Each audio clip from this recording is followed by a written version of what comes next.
Good evening, sports fans, and welcome to this live video streaming event from Table Rock Sports Productions in partnership with our local schools. I'm Jonathan Kerman. The man behind the lens is Brigham Harris, coming to you live from Spiegelberg Stadium in Medford, Oregon. Thank you for joining us this evening. And welcome to the Lithia Superstore Game of the Week, powered by U.S. Cellular at Siskiyou. Couple of Rogue Valley rivals will be duking it out down on Cobb Field as the Crater Comets come to town to take on the South Medford Panthers. We're pleased to bring you this game on TableRockSports.net in partnership with the Medford School District and our participating community business partners. Joe Brett is the executive producer for events on TableRockSports.net. Please support Table Rock Sports by subscribing to our YouTube channel. Go to YouTube, search Table Rock Sports, and click on the red subscribe button. We are so happy here at Table Rock Sports to be bringing you live coverage of high school athletics here in Southern Oregon. We're going to step away for a quick break. When we come back, I'll sit down with the man behind the lens, Brigham Harris, get you folks at home familiar with him, get us familiar with the two teams down on the field, and get you set for the opening kick as the South Medford Panthers and Crater Comets kick off their 2021 season. Stick around. We'll be right back here on Table Rock Sports. The driver of the car that hit me is uninsured. Can I still make a claim? Oh, I know. LetUsFightForYou.com. For several weeks, the Southern Oregon Sports Commission has shown you examples of good sportsmanship and bad sportsmanship. Here's why. 75% of youth athletes quit sports by the age of 13 because they're not having fun. 75% of rookie referees also quit each year. Why? Well, it's because of the way they're treated by coaches and parents. We can do better. We must do better. Know your role. Learn more at SouthernOregonSports.com. How long will it take to settle my car accident case? Oh, I know. LetUsFightForYou.com.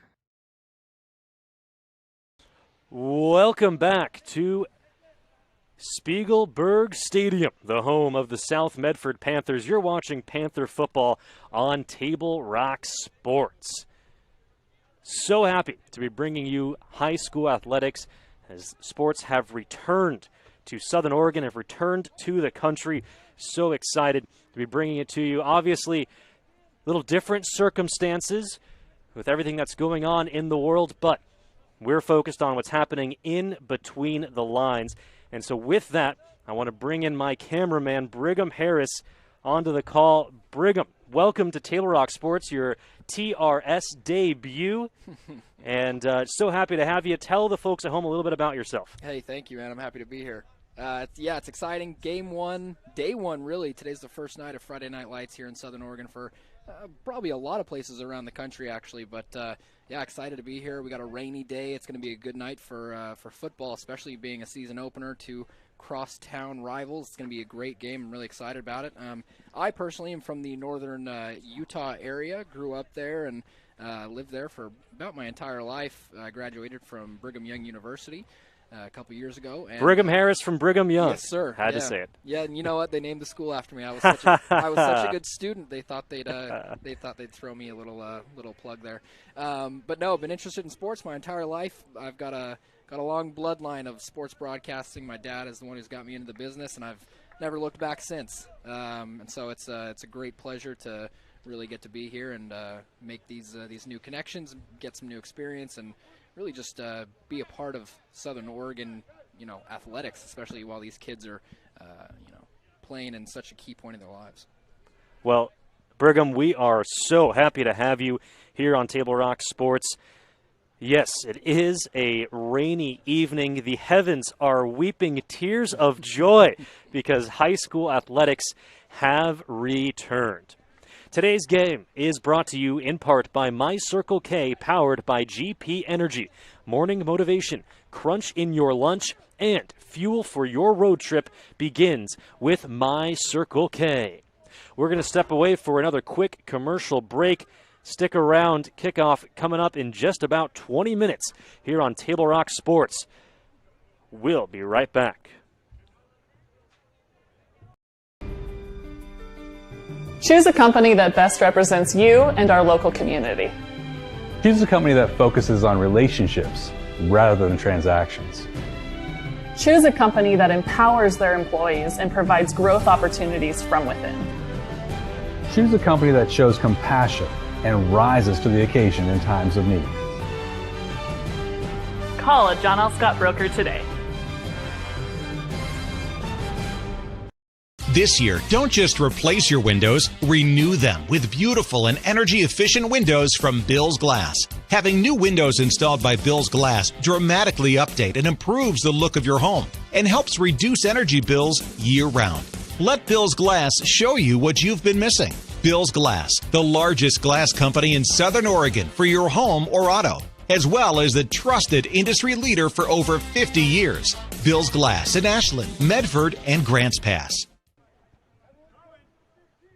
Dear Dad, I was afraid to say this to your face, but I heard you yelling again from the stands during my game. You were shouting at the coach, the refs, even the other parents. It embarrasses me when you yell at everyone. It really stresses me out. I love sports, I love my team, I just want to play, but not if you always lose your temper. Love, Katie. Know your role. Learn more at southernoregonsports.com. There's a time machine, not so far away, that takes you back to a world just a few streets wide, where wonder rules the day, and families are transformed, from the smallest bug-eyed explorer to that surliest know-it-all. So dive into the past and let them see the world through a simpler lens, called Southern Oregon. Their adventure begins when you travel Medford.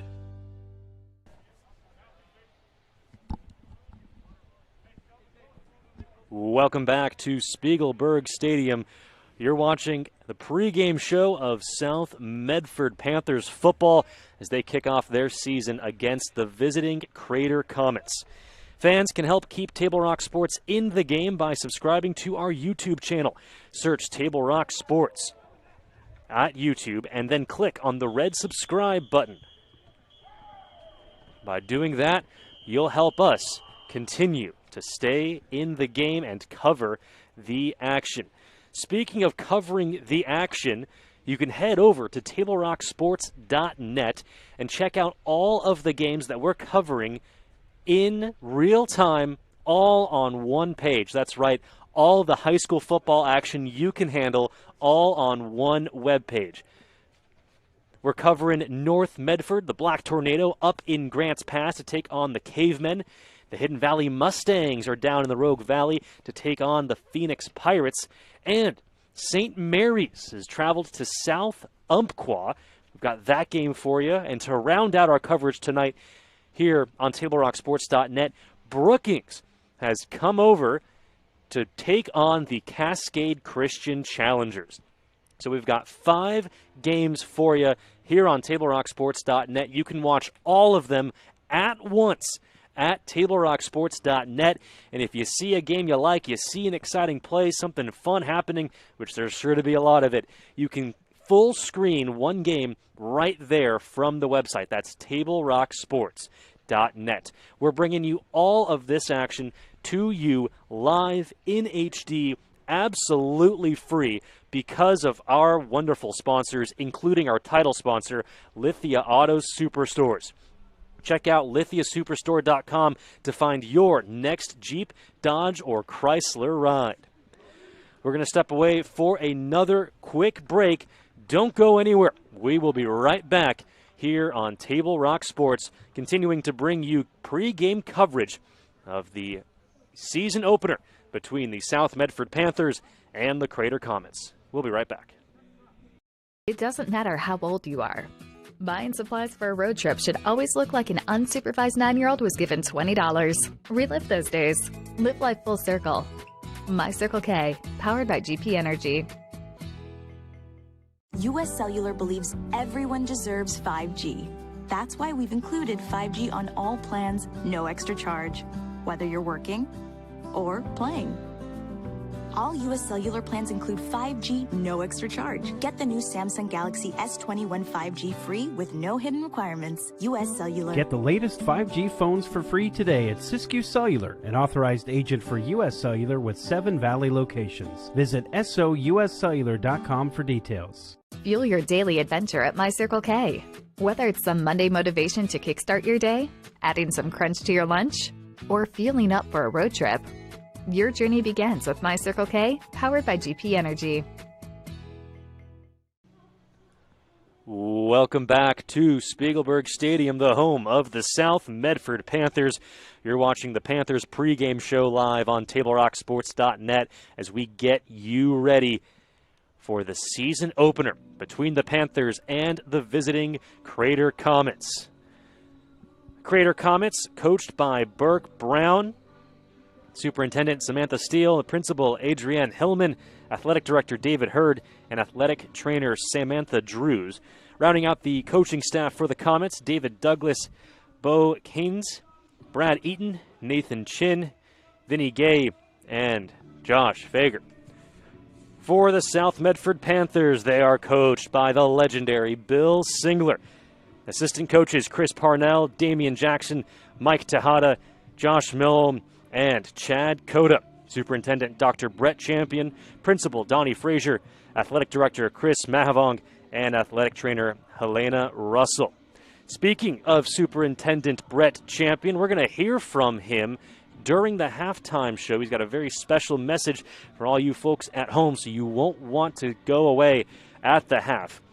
It's bringing you constant action, constant coverage from this game and all of the games happening around the Southern Oregon area here on Table Rock Sports. Made possible because of our sponsors, including Bill's Glass. For almost 50 years, Bill's Glass has been the clear choice in Southern Oregon for your home, vehicle, or business needs. Locally owned and family run, Bill's Glass supports our schools and communities. When you hear that crash, think Bill's Glass. Under 15 minutes to go until kickoff from Spiegelberg Stadium. Don't go anywhere. We'll be right back here on TableRockSports.net. Hi, I'm Lieutenant Griffin with a message from the Central Point Police Department about our Explorer program. If you're between 14 and 21 years of age and are interested in a career in law enforcement, the Explorer program at CPPD might be just the program for you. Explorers will learn about all aspects of police work through ride-alongs, training sessions, and an annual competition with other youth participants. Visit us at the Central Point Police Department or call 541-664-5578 to learn more about how to get yourself signed up for this fun program. Central Point Police Department. Dedicated service, committed to excellence. We think in our stores that we have the best selection and the best value for the dollar. My name's Haley, and I've been showing sheep for 5 years through 4-H and pigs for 2 years through 4-H. 2 years ago I got Grand Champion, and today I got Reserve Grand Champion. It's a really good program, and it teaches the kids self-responsibility. The program wouldn't be how it is today if we didn't have people like Sherb coming out and supporting us. If you shop with us, you will save money.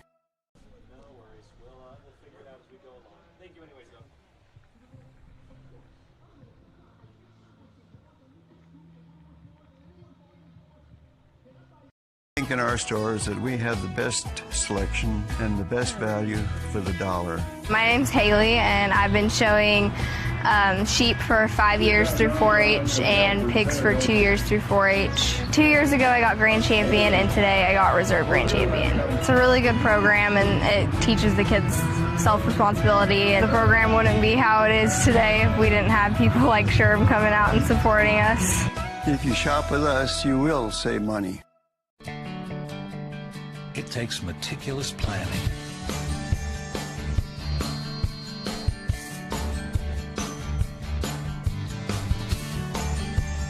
continuous monitoring, and forward thinking to deliver the perfect 3-egg omelet.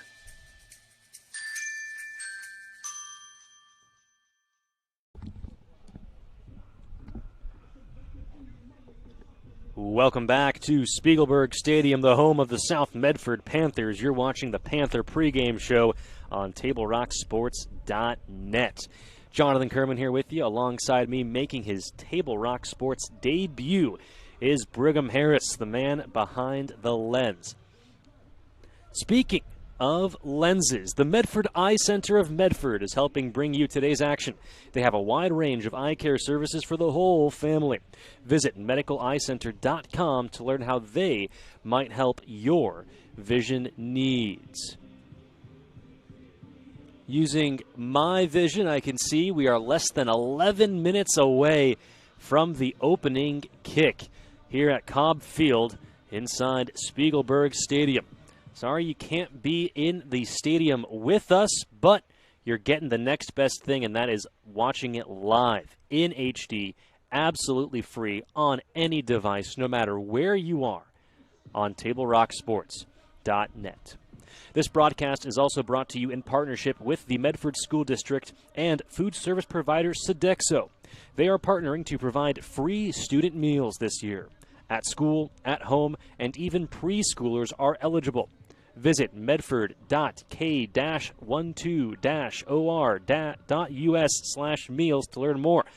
Again, once more, medford.k-12-or.us/meals to learn more. Always feel like I'm speaking in Morse code when I read off that URL. Yeah, speaking of meals, actually, you were saying the next best thing.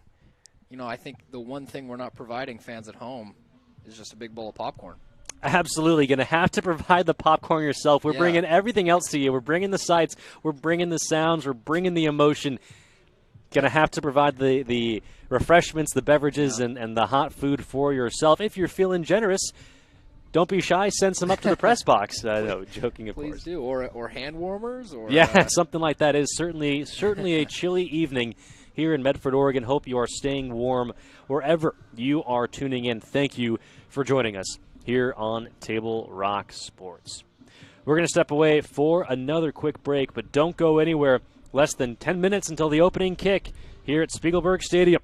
You're watching the Panthers pregame show on Table Rock Sports. The driver of the car that hit me is uninsured. Can I still make a claim? Oh, I know. LetUsFightForYou.com. For several weeks, the Southern Oregon Sports Commission has shown you examples of good sportsmanship and bad sportsmanship. Here's why. 75% of youth athletes quit sports by the age of 13 because they're not having fun. 75% of rookie referees also quit each year. Why? Well, it's because of the way they're treated by coaches and parents. We can do better. We must do better.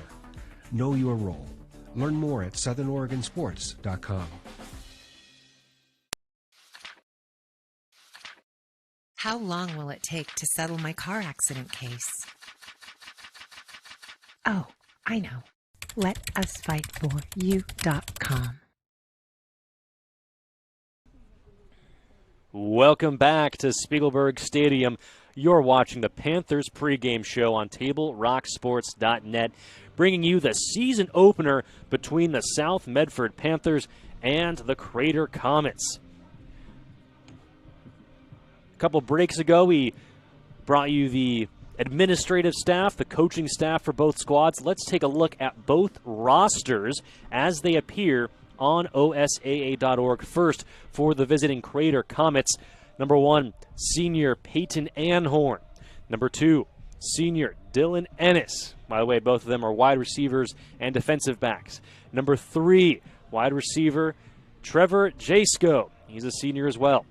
Number 4, senior wide receiver defensive back Jeremiah Valles.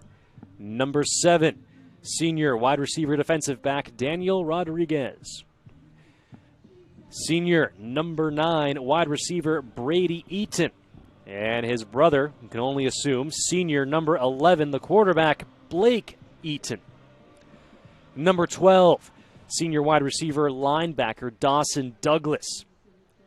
Number 14, junior running back linebacker Caden Lassater. Sophomore, number 17, the tight end / linebacker Andrew Kelly. Number 18, junior wide receiver defensive back Tony Perez. Number 20, junior wide receiver defensive back Miles Jennings. Number 21, sophomore wide receiver defensive back Spencer Bramucci. Number 23, senior running back / linebacker Angel Perez. Number 24, sophomore running back defensive back Aiden Chenoweth. Number 25, senior running back / linebacker Cameron Kramer. Number 28, sophomore tight end / linebacker Nathan James. Number 32, senior tight end linebacker Jaden Flegel. Number 50, junior outside linebacker, offensive line, Riken de Villanueva. Early candidate for best name on the team. I'm gonna help you out with that one right away. De Villeneuve. De Villeneuve. Yep. Okay. It's a very, very French name. Understood. Thank you, Brigham. Thank you very much. I'm also here for French name pronunciation, not just a guy with a camera. Senior offensive lineman / defensive lineman, number 54, Skylar Van Drimmel. Number 55, sophomore offensive lineman / defensive lineman Mike Sherrill. Number 57, the sophomore lineman Vincent Salcedo. That's another great name. Number 58, freshman lineman Caleb Canfield. Number 60, senior lineman Vincent Catini. You can hear the cheers of the Crater Comets as they take Spiegelberg Field. Going to continue to bring you their names. Number 68, junior lineman Carter Bennett. Number 71, freshman lineman Justin Brem. Number 73, sophomore lineman Sage Wilson. Number 74, sophomore lineman Brian Gonzalez. 77, senior lineman Dawson Davis. Number 78, senior lineman William White. 80 is the number, junior is his grade, the lineman Jimmy Jordahl. The sophomore, number 84, wide receiver linebacker Luke Higginson, and sophomore wide receiver defensive back, number 87, Scott Price. I'm going to step away from the microphone and bring you live coverage of the coin toss coming down on Cobb Field. The Crater Comets in their road whites, the South Medford Panthers in their home blues. Coin toss is up. Can't zoom in quite enough to see whether it was heads or tails. That's all right, Brigham. I appreciate the effort. Crater wins the coin toss. South Medford will receive to start this game. So excited to be bringing you high school coverage of football in Southern Oregon here on Table Rock Sports.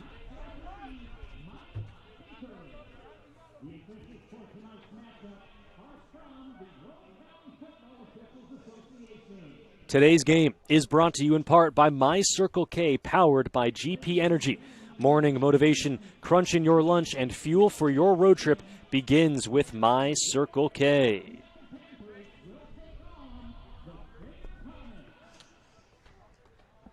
And now, coming onto the field for the first time this year, the 2021 South Medford Panthers.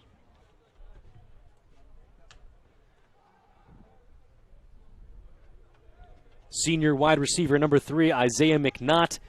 Sophomore quarterback number 4, Deacon Edgar. Junior wide receiver defensive back Colton Samus, number 5. Junior running back defensive back number 8, Bryson Gutches. Senior wide receiver defensive back Caleb Garton. And here come the South Medford Panthers onto Cobb Field. Senior wide receiver defensive back number 12, Garrett Smith. Senior running back defensive back number 21, Blake Shields.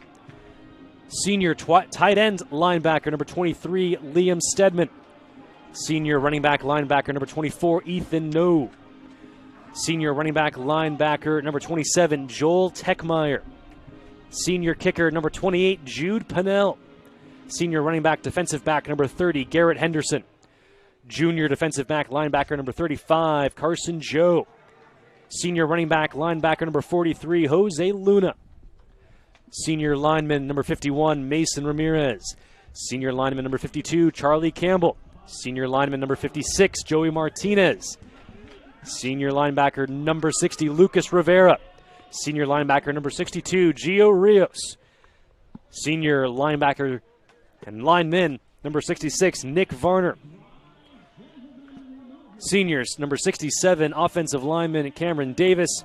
Senior lineman number 74, James LaFond. Senior lineman number 76, Jalen Stedman. Senior lineman number 77, Brody Lewis.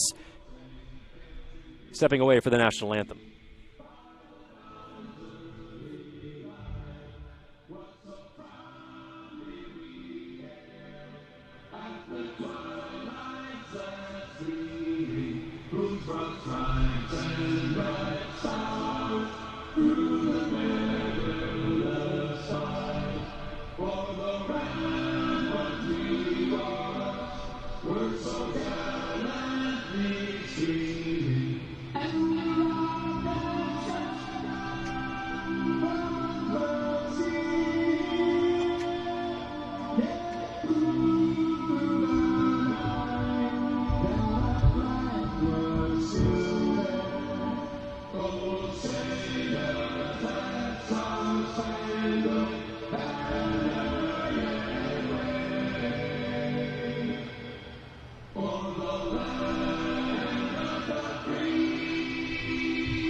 So amazing we could get Huey Lewis and the News out here to Spiegelberg Stadium for the playing of our national anthem. Just to round up the roster, I got so close to getting them all in.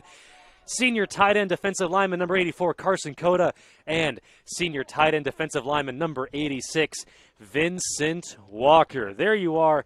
There you have it. The rosters for both squads as they appear on OSAA.org.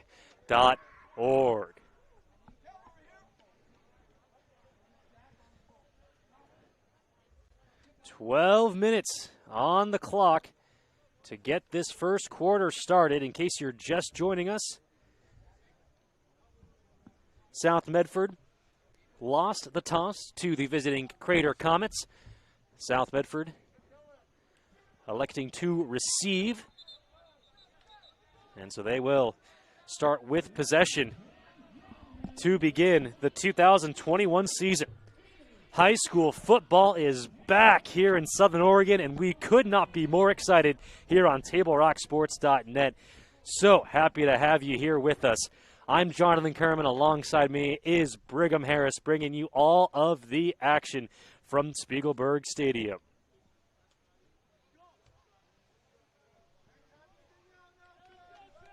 Jonathan, I wish I could get an accurate shot of the rain here, but it's very much coming down. Yes, it is pouring. It but, is. I think a good chunk of these kids would not have it any other way. That's absolutely right. Love to see football being played in the elements. Blake Eaton will kick things off for Crater. High school football is underway.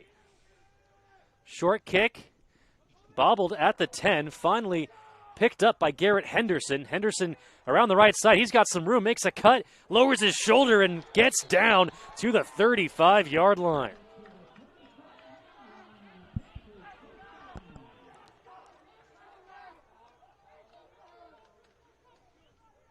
Wow, can you tell that they haven't played in a while? Yeah.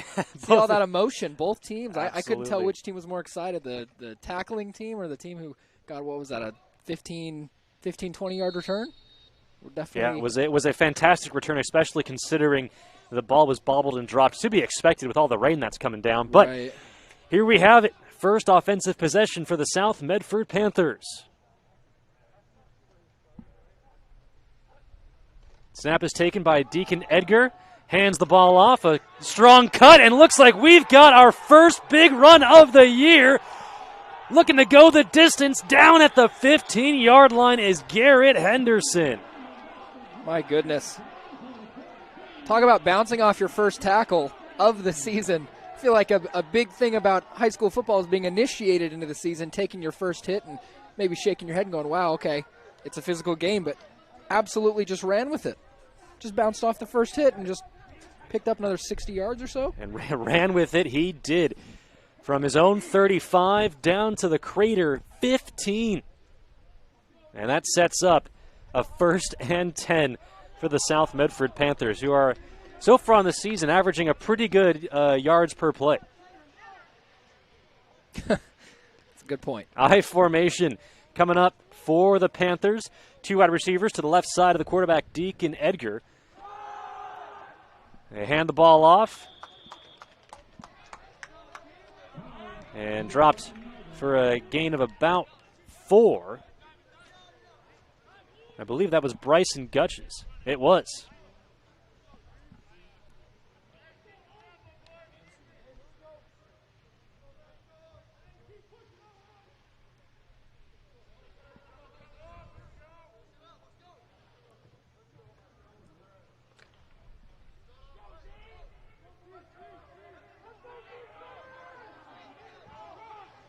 Shotgun formation.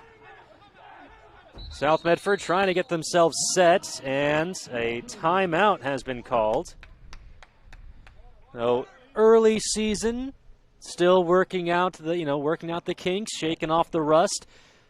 First good couple of plays for the South Medford Panthers.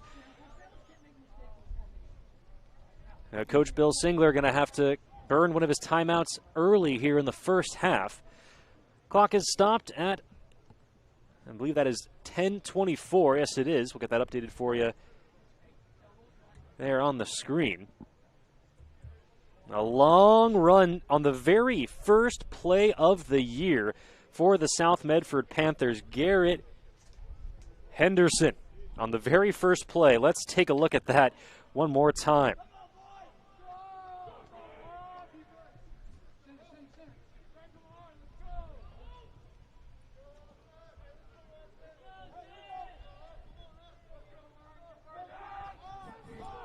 Now, apologies there. Have to cut early to bring you back to live action. Handoff is to Gutches, runs right up the gut, picks up another few more yards, and sets up about 3rd and 3, maybe 2, depending on where the ball is spotted.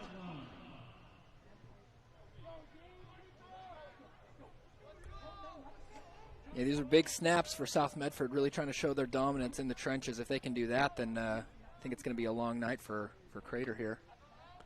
Panthers break the huddle. Crater in a 4-3. They hand the ball off to Harrison, and he gets dropped behind the line of scrimmage.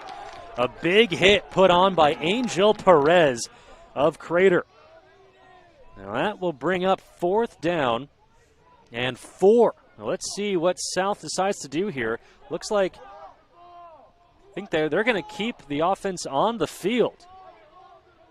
So tricky in these wet conditions to get the snap off cleanly. You march down the field, got that big run by Henderson early, and Coach Singler going for it early.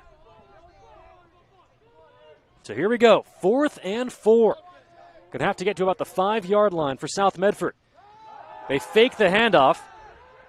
Quarterback's going to run with it, and just, does he get there? Does he get to the first down? We may have to bring out the chains. We'll see.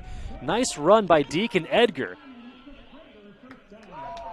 And he did not get there. So a turnover on downs for the South Medford Panthers. Really, really close. Talking inches, maybe seconds. Coach Singler is begging for a measurement. I'm surprised they didn't bring out the chains. But they've announced that Crater has taken over on downs. Oh, what a huge turn. Yeah, go ahead, Brigham. If I'm not mistaken, Jonathan, I'm pretty sure I heard the PA announcer announce a first down. I might have heard the PA announcer, the public address announcer, announce that it was a first down, but you're right. You were looking at the referee who called 4th down, a turnover on downs, and looks like Crater's going to take over. But, yeah, definitely some confusion on all parts here. So now the first offensive snap of the year for the Crater Comets. Blake Eaton takes the snap, Shovels it out to Angel Perez on the pitch. Perez will get stopped at about his own 9-yard line. Wide receivers Trevor Jasko and Dylan Ennis to the quarterback's left. Dawson Douglas to the quarterback's right. QB in the offensive line, break the huddle. 2nd down and 6. They hand the ball off once again to Perez, and he is stuffed behind the line of scrimmage. South Medford Panther defense looking strong early. In there was Joel Techmeyer on the stuff, along with Vincent Walker. And also Carson Joe. So 3rd down and 8 coming up for the Crater Comets.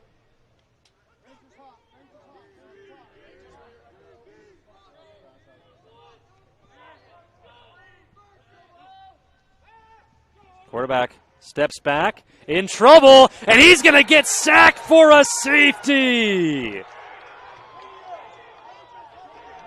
The gamble pays off for the South Medford Panthers. And no, are they ruling that they were ruling the quarterback was down before he got into the end zone? Wow. They may have called forward progression, saying that there may have been a whistle actually before the quarterback was actually brought down. That's maybe what that has to be what they were calling. Wow. Well, a couple of tough plays to swallow if you're a South Medford fan early. You had the really close 4th down run by the quarterback, Deacon Edgar. They ruled that he was short without pulling the chains out, and then on 3rd down, deep in their own territory, the Comets quarterback Blake Eaton gets tackled, and they say he got tackled on the 1-yard line. A timeout called by the Crater Comets. We need one as well. Stick around. Don't go anywhere. No score yet on the John L. Scott scoreboard. We'll be right back after this on TableRockSports.net. Medford School District, we have a shared vision.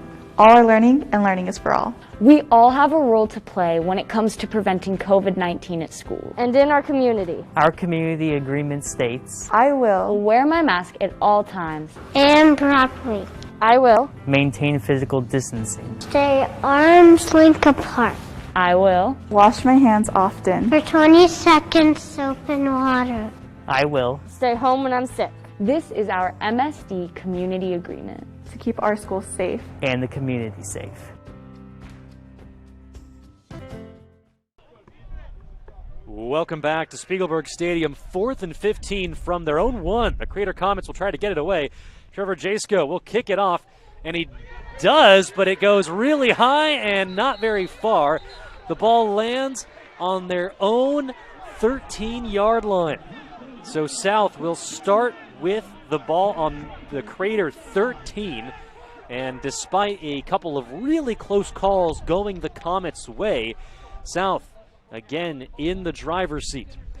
Thank you all so much for joining us here at Spiegelberg Stadium as we bring you coverage of South Medford Panthers football as they take on the Crater Comets, the season opener of high school athletics here in Southern Oregon. Jonathan Kerman here with you. Alongside me is Brigham Harris. Already, Brigham, a really exciting game.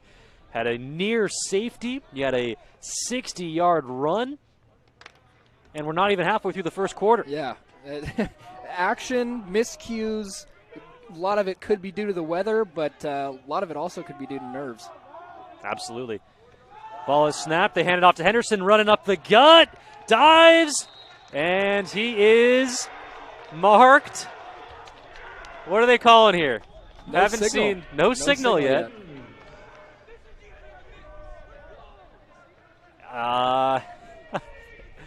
If I were to take a guess, judging by the way this game has gone, no, are they?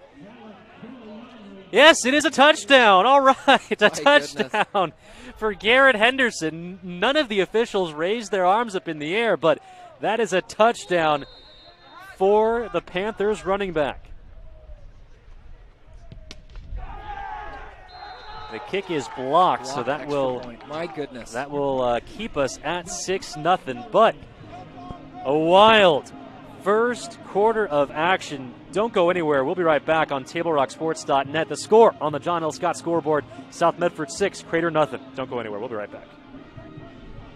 Dear Dad, I was afraid to say this to your face, but I heard you yelling again from the stands during my game. You were shouting at the coach, the refs, even the other parents. It embarrasses me when you yell at everyone. It really stresses me out. I love sports. I love my team. I just want to play, but not if you always lose your temper. Love, Katie. Know your role. Learn more at southernoregonsports.com. There's a time machine not so far away that takes you back to a world just a few streets wide, where wonder rules the day and families are transformed, from the smallest bug-eyed explorer to that surliest know-it-all. So dive into the past and let them see the world through a simpler lens called Southern Oregon. Their adventure begins when you travel Medford. The kick has been sent and goes into the south end zone. A nice boot by the Panthers kicker following the Garrett Henderson touchdown. 6-0, the Panthers lead the Crater Comets here in the first quarter from Spiegelberg Stadium on TableRockSports.net. A whole lot of action in that first half of this first quarter. We'll do our best to recap it all. It started out, the very first play, the very first offensive possession of the season for the South Medford Panthers was a 60-yard run by running back Garrett Henderson. On fourth down, the Panthers went for it, and they were stopped short. We'll leave that story to bring you back to live action. Blake Eaton in the shotgun is running back Angel Perez to his right. Calls the man in motion. That's Trevor Jasko. They hand it off to Jasko. Jasko looking to turn the corner, lowers his shoulder, and a nice tackle made by Colton Samus.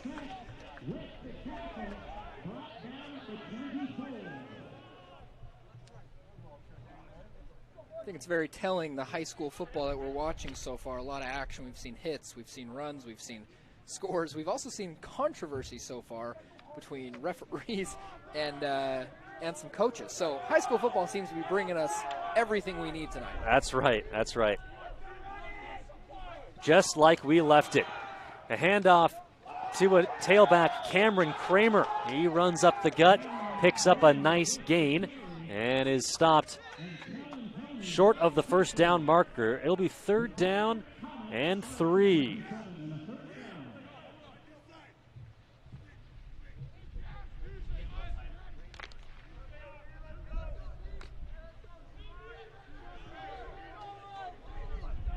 Third down. Eden, the quarterback, in the shotgun.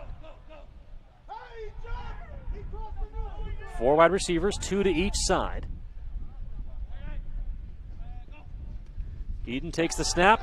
Quick pass. It's complete. And looking for the first down and getting it is the wide receiver, Dawson Douglas. I think that was the first completion of the game today. I believe you are right, Brigham. That's an excellent observation. The first completion of the game, first completion of the year. Blake Eaton to Dawson Douglas. A couple of seniors been playing football together for a long time. Trips wide receivers at the top of your screen.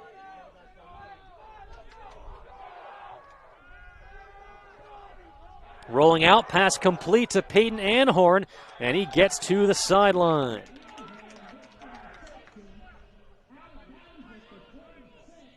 Another completion and another first down for the Crater Comets. And their offense starting to get in gear. Ball spotted on their own 46-yard line. Again, Eaton in the shotgun. Again, trips wide receivers, this time at the bottom of your screen. Eaton rolls out to his right. Looking downfield, one-on-one coverage, and it's knocked down.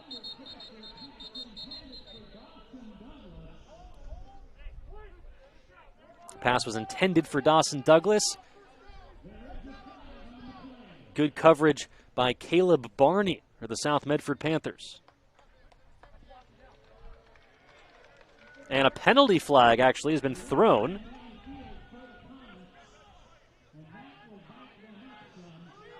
Called against the Comets.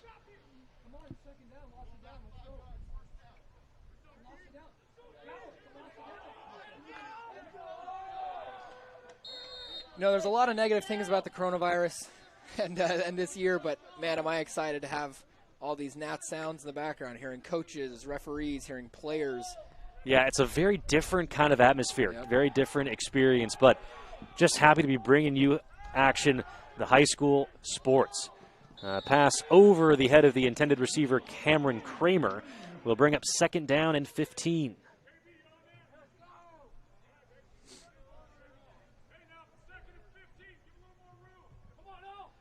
For almost 50 years, Bills Glass has been the clear choice in Southern Oregon for your home, vehicle, or business needs. Locally owned and family run, Bills Glass supports our schools and communities.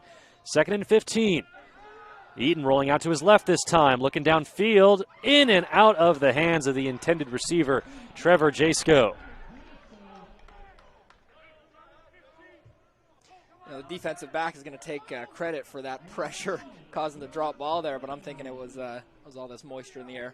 Yeah, that ball was slick like a wet pig. You don't call it a pigskin for nothing.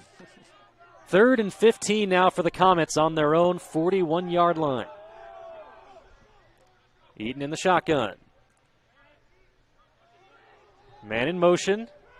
Doesn't go to him. Instead is looking downfield and gets hit as he throws. So a big 3rd down stop. That's back-to-back 3rd down stops. 3rd down hits of the quarterback for the South Medford Panthers. If you were with us earlier, you remember early in the first quarter, the Comets were on like their 2 or their own 3-yard line when the quarterback, Blake Eaton, got hit. Looked like he got hit in the end zone. The officials ruled the ball down at the 1. The punt didn't go very far, and that eventually led to the Garrett Henderson touchdown run. That's that controversy I'm going to keep referring to. Yeah, the eye test certainly, the eye test certainly said the quarterback was tackled in the end zone. Punt is away, is a good one. Ball bops, and it's touched by a Panther, picked up by Eaton. He's running and gets tackled down inside the 15-yard line.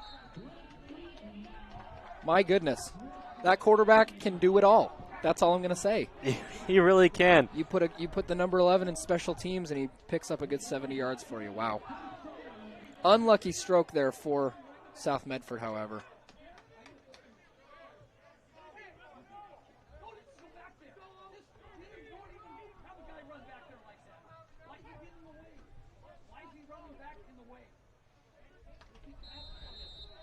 Three minutes, 55 seconds remaining in the first quarter.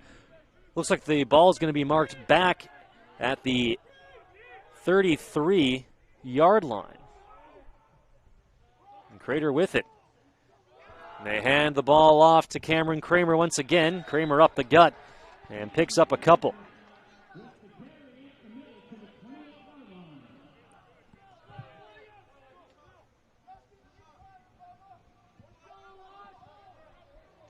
There's lots of differences in high school football than, say, college or the NFL, so there's maybe some rules that I'm not too familiar with, but they definitely are marked back about 30 yards from where Eaton was brought down after that punt.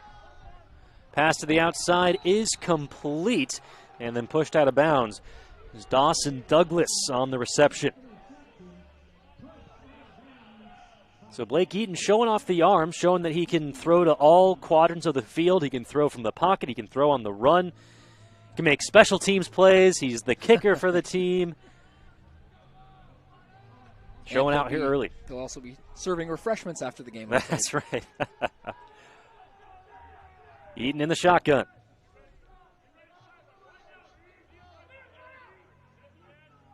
Takes the snap. Hands it off to Kramer. Runs up the gut, gets hit, and then is finally brought down by a couple of Panthers in the secondary inside the 15-yard line.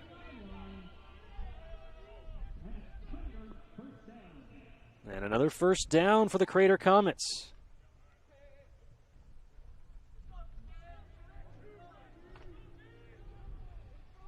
Seems like his momentum has shifted a little bit. It seems like one mistake does prove to be pretty costly, whether it's on the South Medford or the Crater side. Each team has taken advantage of either bad punts or miscues. Eden takes a snap, rolling out to his right, looking for the corner. Toe tap touchdown for the Crater Comets. We've got this. Dawson Douglas on the reception.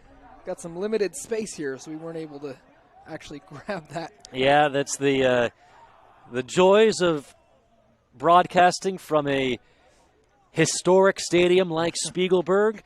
The one corner of the end zone that we just quite can't cover from this box is where Blake Eaton found Dawson Douglas. A picture-perfect toe tap right on the inside corner, the front inside corner. And it looks like they're going to go for two here. A strange formation. Look at this. Eaton takes it himself, and that didn't work very well. My goodness. They were setting up for one of the more obvious screen passes that I've ever seen. And Eaton either called his own number or it was a designed trick play there. But either way, 6-6 when we really should be at 7-7 here. Yeah, a blocked field goal following the Panther touchdown by Garrett Henderson. And then a trick play that didn't fool anybody for a two-point conversion by the Crater Comets. Brings us to a tied game, 6-6 on the John L. Scott scoreboard. The Medical Eye Center of Medford is helping bring you today's action. They have a wide range of eye care services for the whole family. Visit medicaleyecenter.com to learn how they might help your vision needs. And speaking of vision, Brigham, what have you seen from this first quarter of action as we enter the final 2 minutes of the first? I'm not a coach, but if I were, I would definitely be telling both teams, you know, the adrenaline, I think, is running very high. Having not played for almost a year now, actually probably well over a year, these kids are excited, they're nervous, and it's caused for a little bit of mistakes. However, there have been some great plays so far by namely Dawson Douglas and Blake Eaton. South Medford does need to, I think, pick it up a little bit when it comes to protecting the ball and maybe making just some of those snap decisions.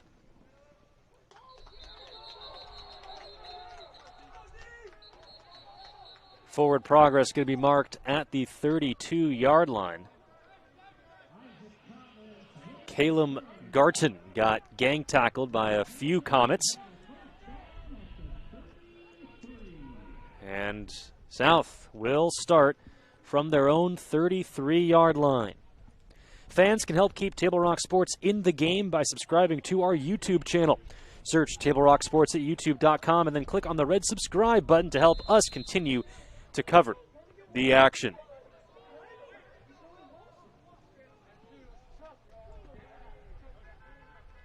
Deacon Edgar in the shotgun, hands it off to the man in motion, making a big cut and getting tackled is Colton Samus.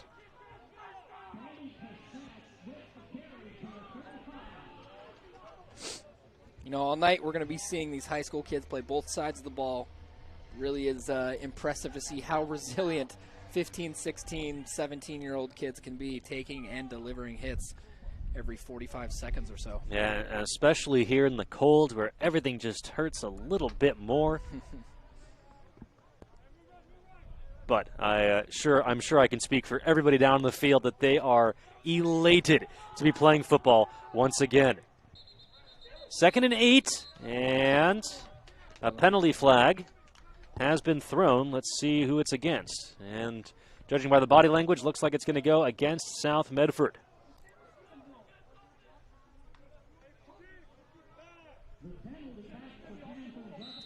I think, again, that could be due to the adrenaline that's pumping through every one of these kids' minds right now. We might see a couple more penalties throughout the night as adrenaline does play a part, and maybe some jumps at the line, or hopefully no emotional plays, no emotional tackles, and personal fouls to be given. But we are definitely going to be seeing this adrenaline play a part. Man in motion. Edgar takes the snap and rolls out to his right. Looking downfield, he's going to take it himself. He slides. Whoa, got hit above the shoulder pad. Looks like he's fine. And no penalty flags on the field as far as I can see.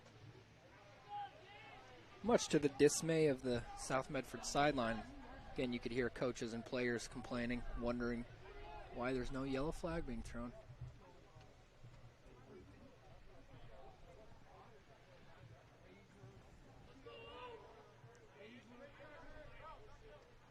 Final 10 seconds, and I think South will be content to just let the clock run out. An action-packed first quarter from Spiegelberg Stadium. The score on the John L. Scott scoreboard, South 6, Crater 6.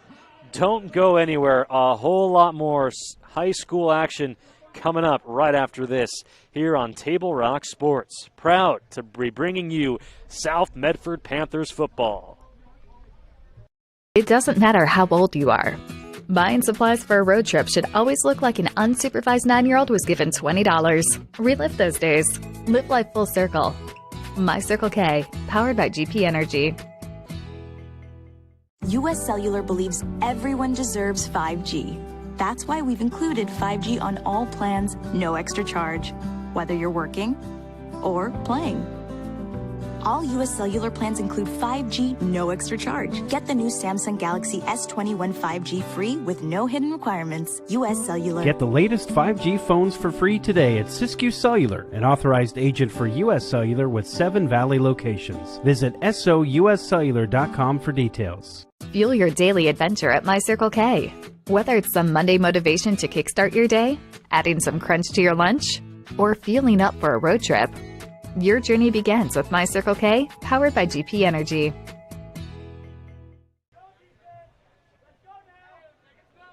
Welcome back to Spiegelberg Stadium. Start of the second quarter between the South Medford Panthers and the Crater Comets. An action-packed first quarter. A running touchdown by Garrett Henderson for the South Medford Panthers, and a passing touchdown by Blake Eaton, the quarterback, to Dawson Douglas for the Crater Comets. There is the first completion of the season for the South Medford Panthers, as Deacon Edgar finds Carson Coda for the pickup. And don't be surprised to hear, well, to be saying Carson Coda's name all night. He's a big 6'5" senior. I've spoken to him a little bit in the preseason. He's told me a little bit about his plans, where he goes, where he hopes to go, I should say, after graduation. He's a big body out there who could be making some pretty big plays this year. Edgar in the shotgun. Man in motion, hands it off to Colton Samus. Samus lowers his shoulder and gets hit right at the 50-yard line. A couple of big hits being delivered by both teams in this first half, and that's exactly how we like to see it. I'm sure these two teams would have it no other way. The rain coming down here at Spiegelberg Stadium. The heavens weeping with joy as high school athletics have returned to Southern Oregon. You're watching this game live for free in HD because of our wonderful local sponsors, including our title sponsor, Lithia Auto Superstore. Visit lithiasuperstore.com to find your next ride. Edgar in the shotgun, fakes to the man in motion, and then hands it off, and getting hit immediately was Bryson Gutches. Able to leap forward for a gain of a couple. And it sets up 3rd down and 2. An injured player for the Crater Comets. Hobbling off is Dawson Davis. And South trying to get the right personnel on there for this 3rd down and 2 from the Crater 48.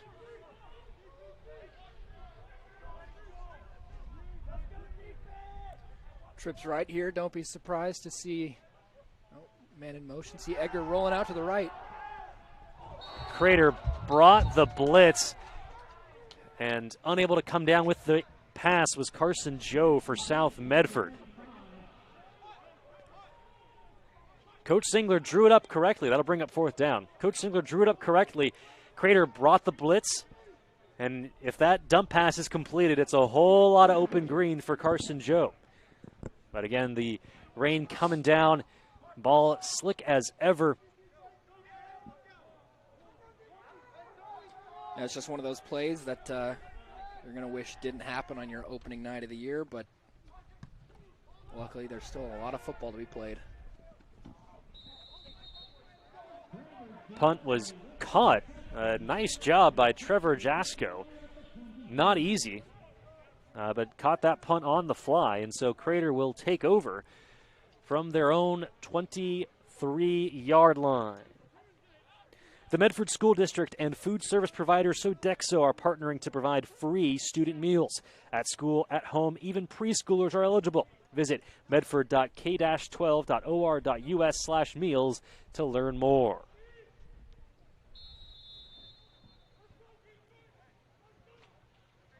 6-6 the score on the John L. Scott scoreboard. Garrett Henderson with a rushing touchdown for the Panthers. Dawson Douglas, a touchdown reception tossed by Blake Eaton for the Comets. Eaton in the shotgun here. And he hands the ball off to Angel Perez. Brought down quickly by, I believe that was James LaFond, big number 74 D lineman. That pickup of 3.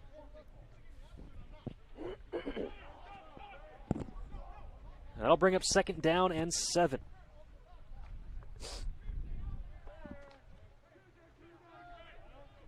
Perez in the backfield along with Eaton. Quick pass by Eaton is complete, and wrapped up and taken down was Trevor Jasko.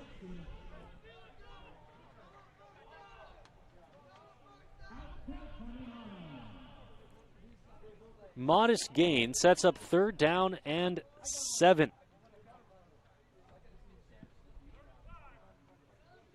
We've seen South Medford's defense come up big, getting pressure on the quarterback on the last couple of 3rd downs for the Crater Comets. See if Crater can hold off the Panther assault on the front lines. Here we go. And a offsides call going to be charged against the Panthers. I believe that was Nick Varner who jumped there on the right side. Yep, quarterback Blake Eaton for the Comets did a great job of getting the Panthers to jump offside. And so that will bring up a fresh set of downs. 1st and 10 from the Comets' own 29-yard line.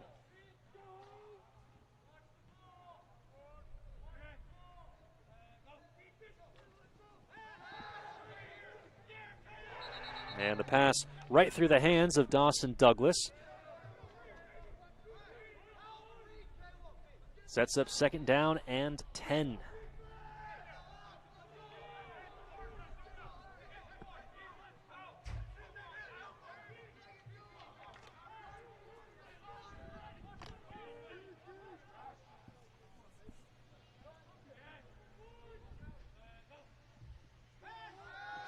Eaton rolling out. And brings it himself, shakes a tackle. There's a penalty flag down as Eaton dives for the 1st down marker. Penalty going to go against the Crater Comets. That erases the 1st down run by Eaton and pushes the Comets back. Today's game is brought to you in part by My Circle K, powered by GP Energy. Morning motivation, crunch in your lunch, and fuel for your road trip begins at My Circle K. That was number 78, William Voigt, on the hold for Crater. It's, again, something both teams seem to be struggling a little bit with. They're both probably pretty rusty from a long layoff of playing. We will be seeing some more penalty flags out there tonight. Eaton fakes the handoff, rolls out to his right. Pass is complete to Dawson Douglas on the far sideline. And he gets tackled inbounds. The clock will continue to run. Douglas picks up a first down. Already a nice day for Douglas. Has a handful of receptions, including a touchdown for the Comets. Yeah, that is a fantastic partnership already that you can see there between Douglas and Blake Eaton. Multiple connections, seem to really know where each other is at, mentally as well as physically.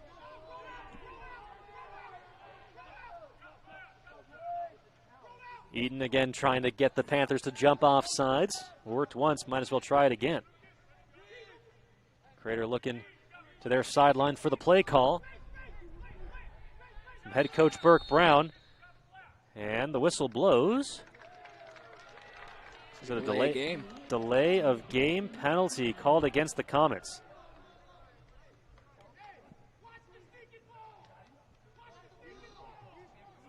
That will push Crater back once again.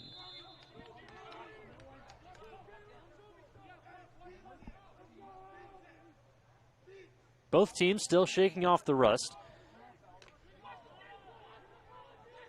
A much more conservative second quarter thus far, certainly compared to that roller coaster of a first.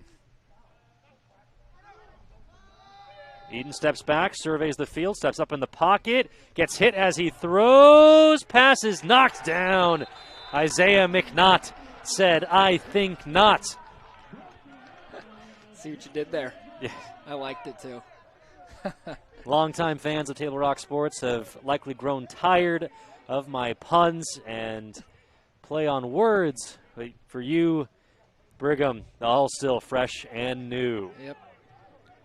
Nothing I can compare it to these days. Not a whole lot of sports casting that I'm doing up until right now. So all sports puns are welcome in my book. Well, and you will feel right at home alongside me. 4th down and 12 for the Crater Comets. Back to punt is Trevor Jasko. On the last time that Crater punted, ball glanced off of a South Medford Panther, and the Comets recovered, which eventually led to their only score of the game.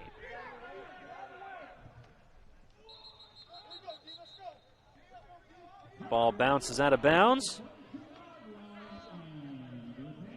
And 6 minutes even on the clock for South Medford to try to go to the locker room with the lead. 6-6 right now on the John L. Scott scoreboard. Touchdown run by Garrett Henderson for South Medford. Got the scoring started in the first quarter, and then later in the first, again following that botched punt return. Crater taking advantage. Blake Eaton finding Dawson Douglas in the front corner of the end zone. Edgar takes the snap, rolls out to his left, and gets pushed out of bounds.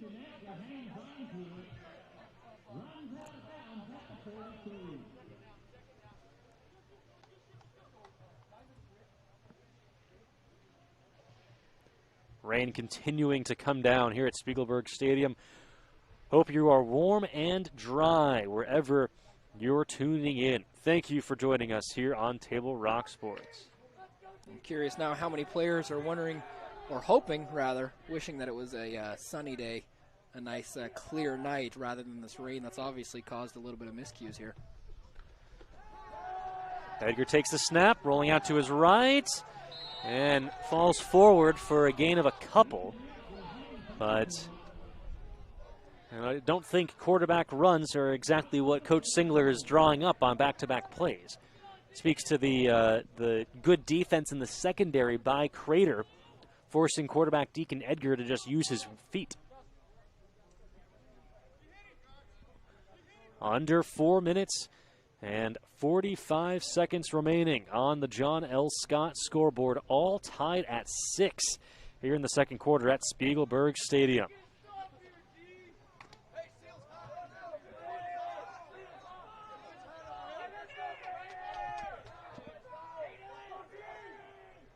Edgar in the shotgun, along with the running back Bryson Gutches. Gutches rolls out, and the pass to Gutches, but it's low.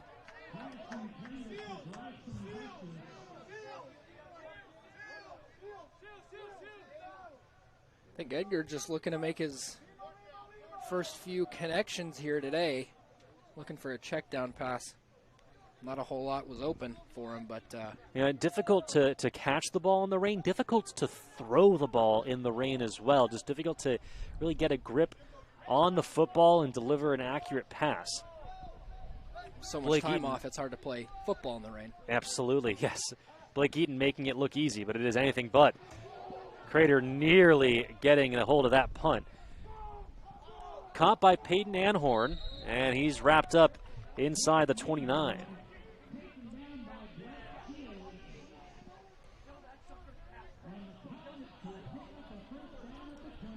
So now Crater will have a chance to put some points on the board and head into the locker rooms at halftime with the lead. Defense for both teams been ratcheted up here in the second quarter.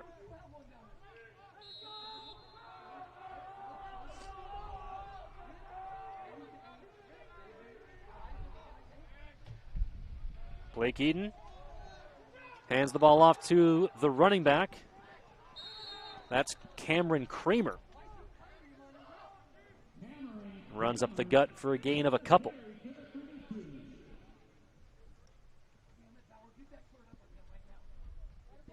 Under 4 minutes to go now on the John L. Scott scoreboard here in the first half.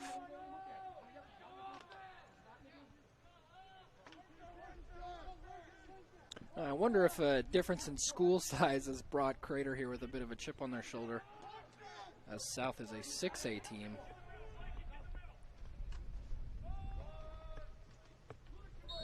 Again, running up the gut, not finding a whole lot was Kramer.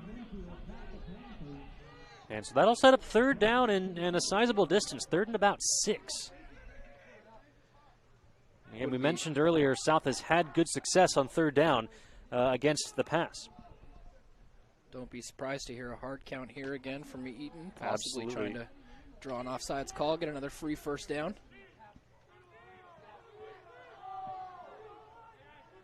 Eaton in the shotgun, takes the snap, passes it near side. It is complete to Trevor Jasko, and I think that's just going to be enough for a Crater first down.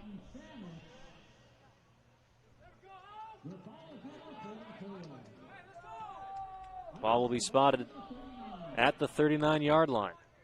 And a fresh set of downs for the Crater Comets, approaching under 2 minutes to go. Well, approaching under 2.5 minutes to go.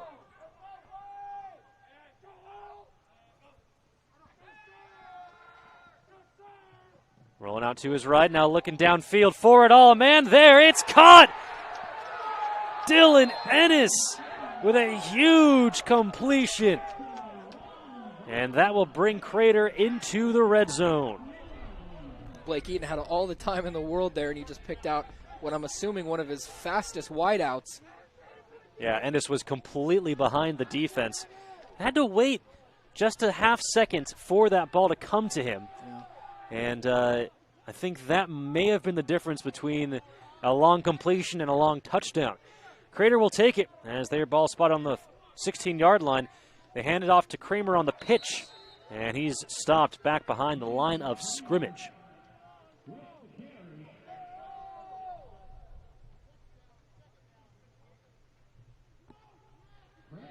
Under 2 minutes to go now.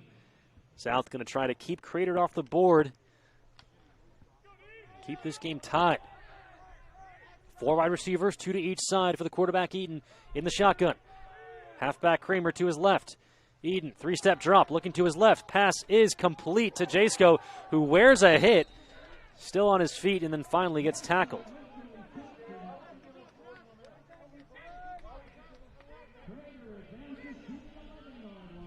Under 90 seconds to go. Crater going to have to work quickly here. They don't seem to be in too much of a hurry. Brigham, and I think that speaks to Burke Brown's leadership as the head coach for the Comets. Keeping his team calm, cool, and collected even when time is not on your side.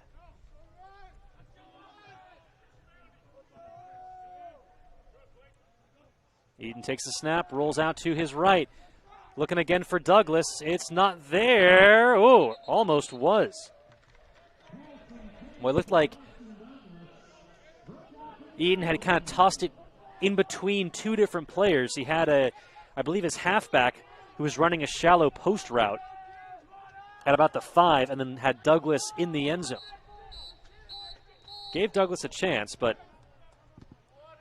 it seems like Eaton had an idea of what he wanted to do there. And when the pocket collapsed, he seemed to scramble for a bit. Maybe thought about running, but then he saw he had a couple of receivers who were in the vicinity. Decided to make that decision, but it was not completed. Timeout on the field. The score 6-6 on the John L. Scott scoreboard.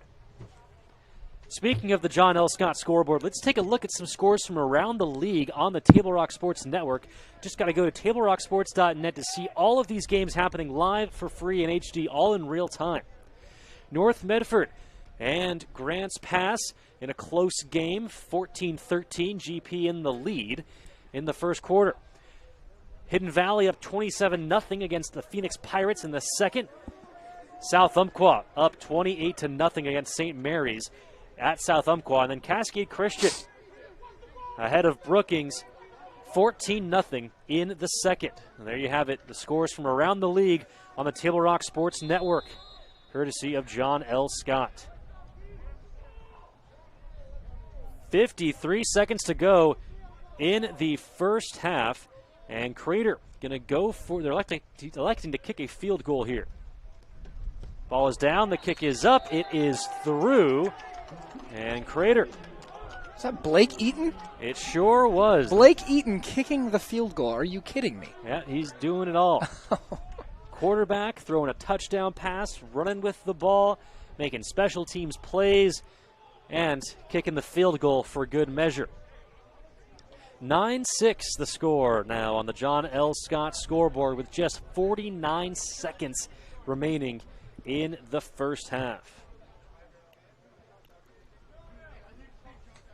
Do not go anywhere at the half, because when we come back from break, we will have a special feature interview with Superintendent Dr. Brett Champion.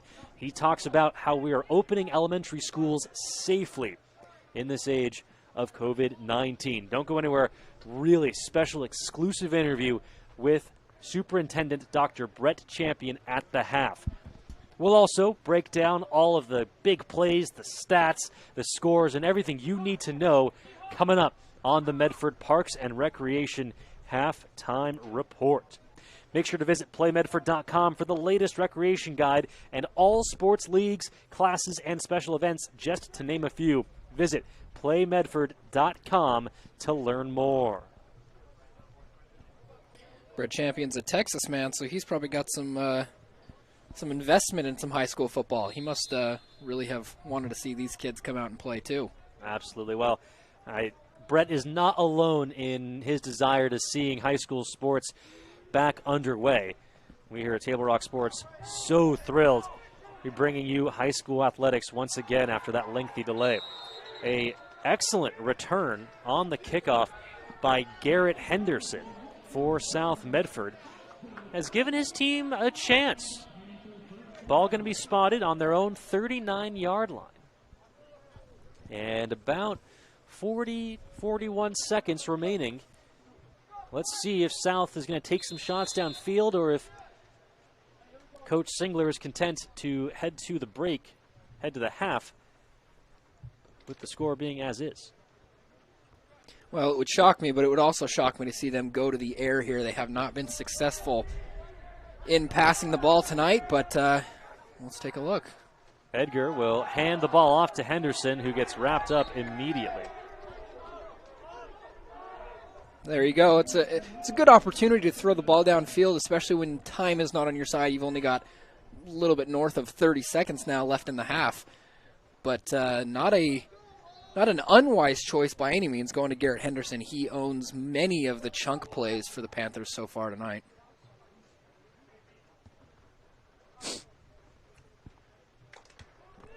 Final 10 seconds. Let's see if South elects to run a play.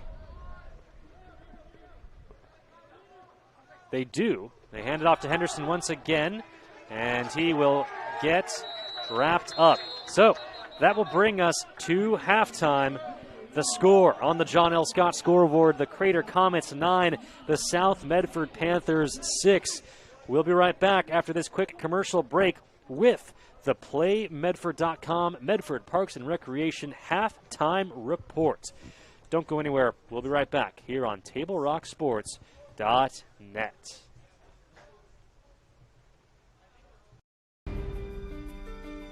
Choose a company that best represents you and our local community. Choose a company that focuses on relationships rather than transactions. Choose a company that empowers their employees and provides growth opportunities from within. Choose a company that shows compassion and rises to the occasion in times of need. Call a John L. Scott broker today. This year, don't just replace your windows, renew them with beautiful and energy-efficient windows from Bill's Glass. Having new windows installed by Bill's Glass dramatically update and improves the look of your home and helps reduce energy bills year-round. Let Bill's Glass show you what you've been missing. Bill's Glass, the largest glass company in Southern Oregon for your home or auto, as well as the trusted industry leader for over 50 years. Bill's Glass in Ashland, Medford, and Grants Pass.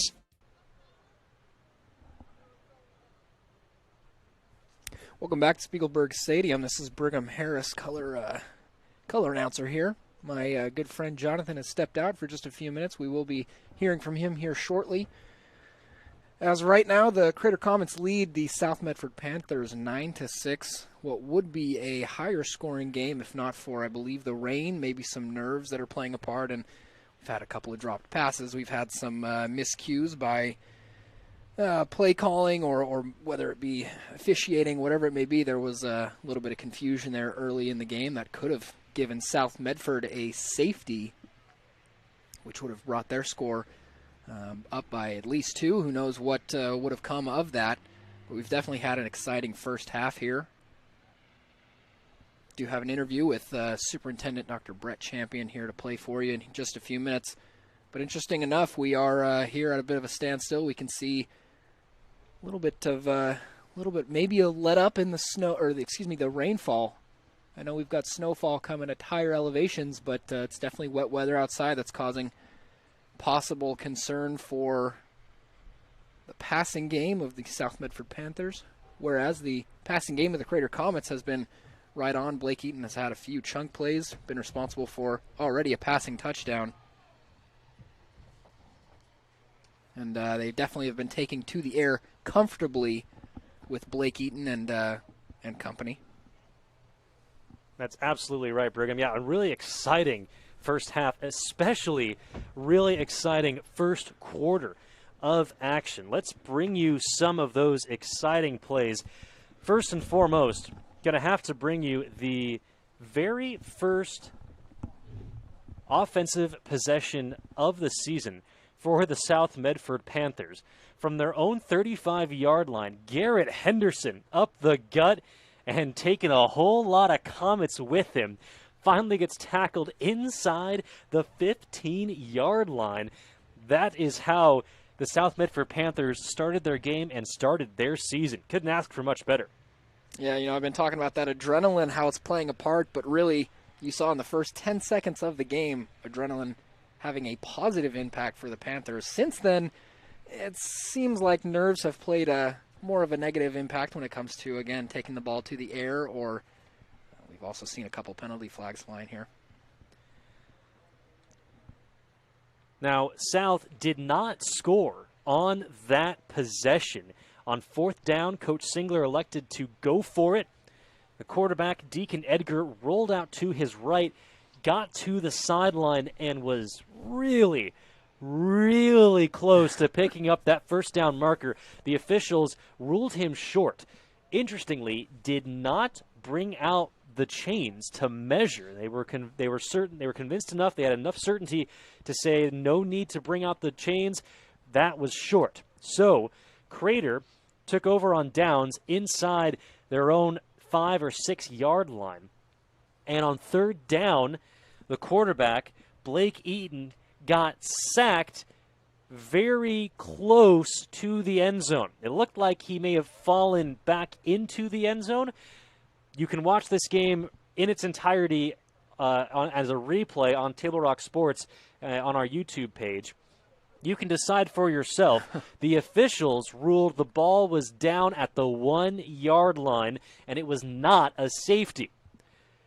So Crater punted the ball away, a difficult thing to do in these conditions, and the ball was really it was a missed punt by Crater. There's really no other way to put it. Ball went about 13 yards before rolling out of bounds. That set up this second South possession. And on this play, they hand it off to Henderson, runs up the gut, and extends into the end zone for the South Medford touchdown. So that was how the scoring got started. Our very first points on the John L. Scott scoreboard. Garrett Henderson up the gut for a nice run there. Yeah, he's also been responsible, like I said, he was responsible for that first long chunk play, right? The first play of the game, about 55, 60 yards, and then he's responsible for the first score of the game.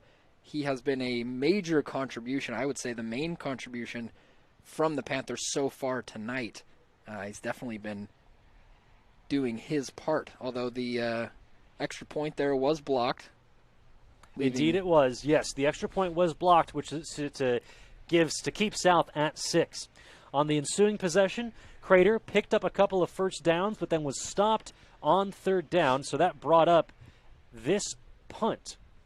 And we're showing you a replay, and if we're showing you a replay on special teams, generally not a good thing, as the ball hits a South Medford Panther, picked up by the quarterback, special teams player really doing it all for the Crater Comets, Blake Eaton. So he recovers the muffed punt. And that set up Crater for their first score of the game. Eaton rolling out to his right, and unfortunately, again, Spiegelberg blocking that near corner of the end zone, but a picture-perfect toe tap on the front right pylon by Dawson Douglas. And that was how Crater got on the board with their first 6 points of the game.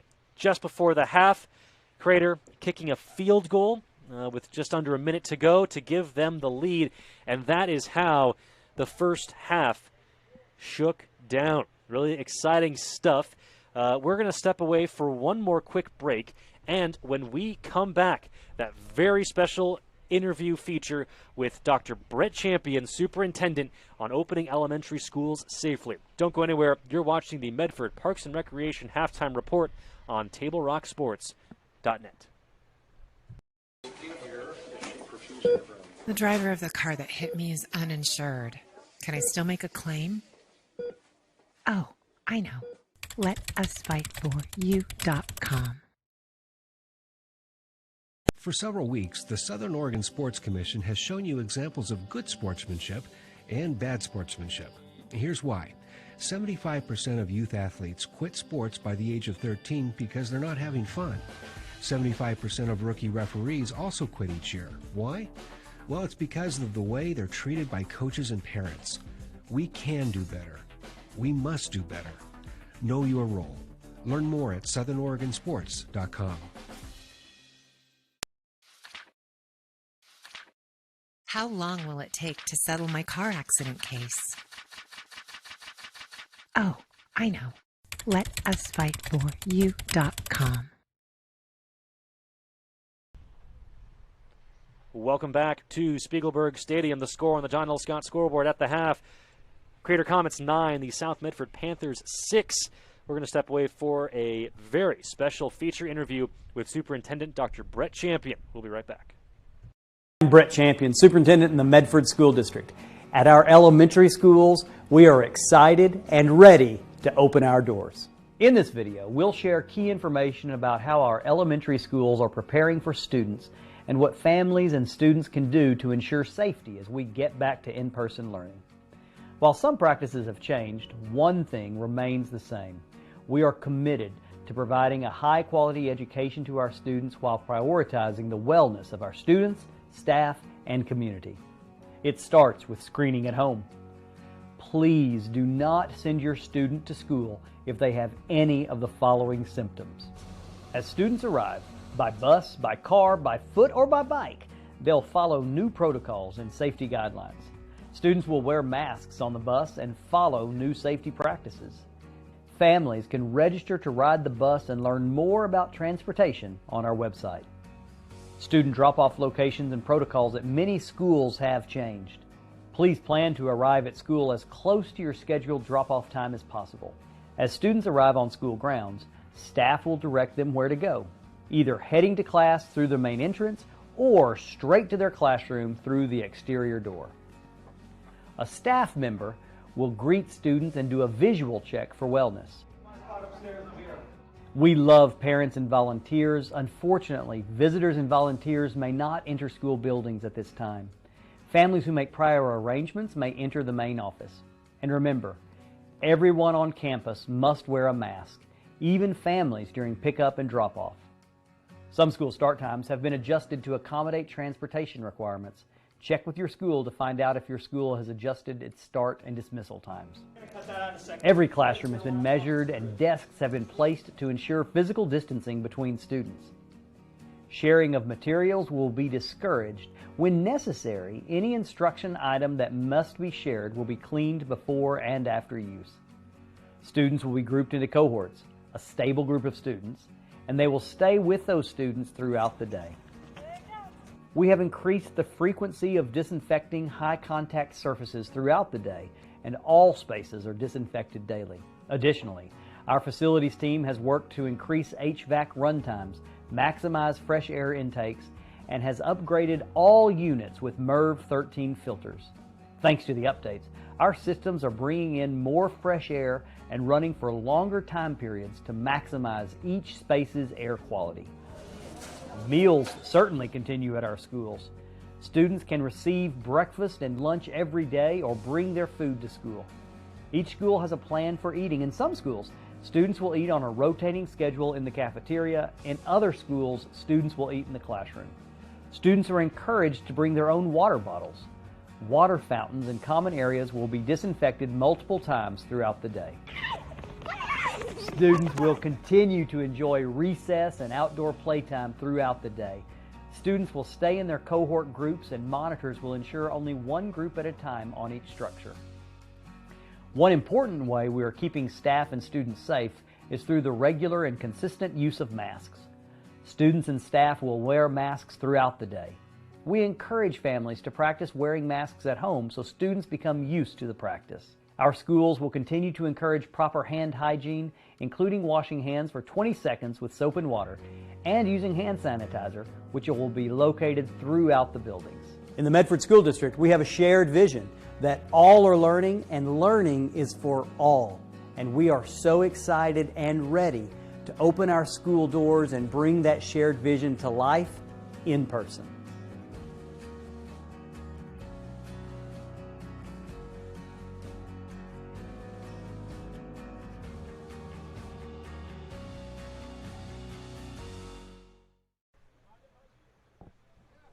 Welcome back to Spiegelberg Stadium. That was Superintendent Dr. Brett Champion you heard from just then, talking about getting kids back in school during COVID-19 era. It has been a very interesting time, not only for sports fans, but for students, for families, for parents. Really, the world in general has been thrown through a loop over these last 12 months, and it's exciting to see local school administrators come up with ways to get kids back in school. Really shows us there are definitely some ways around hard times, and I think we know that now more than we've ever had before. So it's definitely good to have you here. Speaking of getting through hard times, we have first high school football, first Friday Night Lights occasion of the year. 2021 is bringing us a very adaptive way of looking at local high school sports. But we have them nonetheless, and we have them for you on TableRockSports.net. Excited to bring you the second half of this game. We have a close one here, 9-6. Crater Comets in the lead. And it is sure to be a exciting one as we are just a few minutes away from getting back underway here at Spiegelberg Stadium. Looks like 30 seconds left in the halftime break. Speaking of a halftime break, Jonathan, how was the little announcer's room? Oh, putting me on blast. Yeah, you know, it's, again, the joys of working in a historical stadium like Spiegelberg. Facilities are all the way down at the bottom of the stairs. Broadcast booth is all the way at the top. But appreciate you filling in for me and keeping the fans entertained, Brigham. And, yeah, just a couple more minutes. It's actually a little deceptive. The clock strikes 0, and then the teams come back on and warm up for a few more minutes. So we actually have a couple more minutes of the Medford Parks and Recreation halftime show. We're going to step away for a quick break. We'll be right back on Table Rock Sports. Dear Dad, I was afraid to say this to your face, but I heard you yelling again from the stands during my game. You were shouting at the coach, the refs, even the other parents. It embarrasses me when you yell at everyone. It really stresses me out. I love sports. I love my team. I just want to play, but not if you always lose your temper. Love, Katie. Know your role. Learn more at southernoregonsports.com.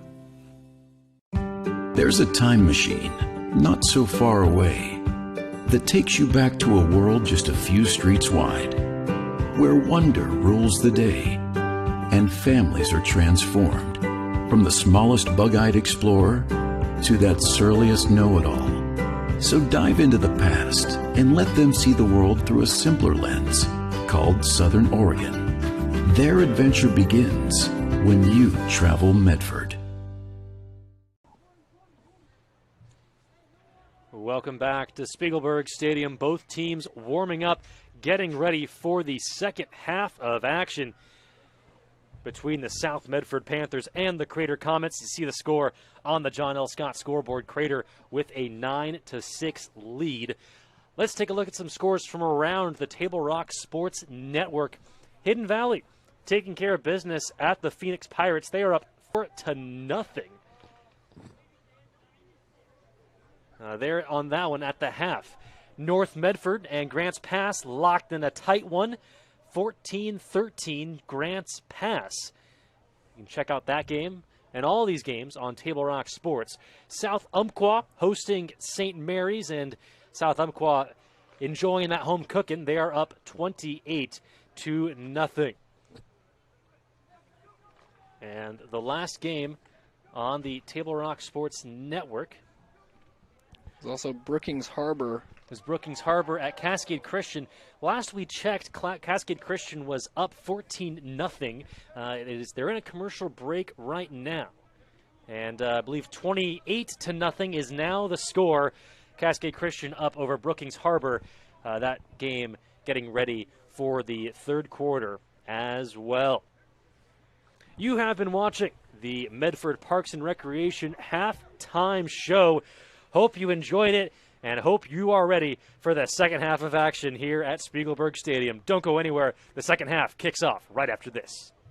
Medford School District, we have a shared vision. All are learning, and learning is for all. We all have a role to play when it comes to preventing COVID-19 at school. And in our community. Our community agreement states, I will wear my mask at all times. And properly. I will maintain physical distancing. Stay arms length apart. I will wash my hands often. For 20 seconds, soap and water. I will stay home when I'm sick. This is our MSD community agreement. To keep our schools safe. And the community safe.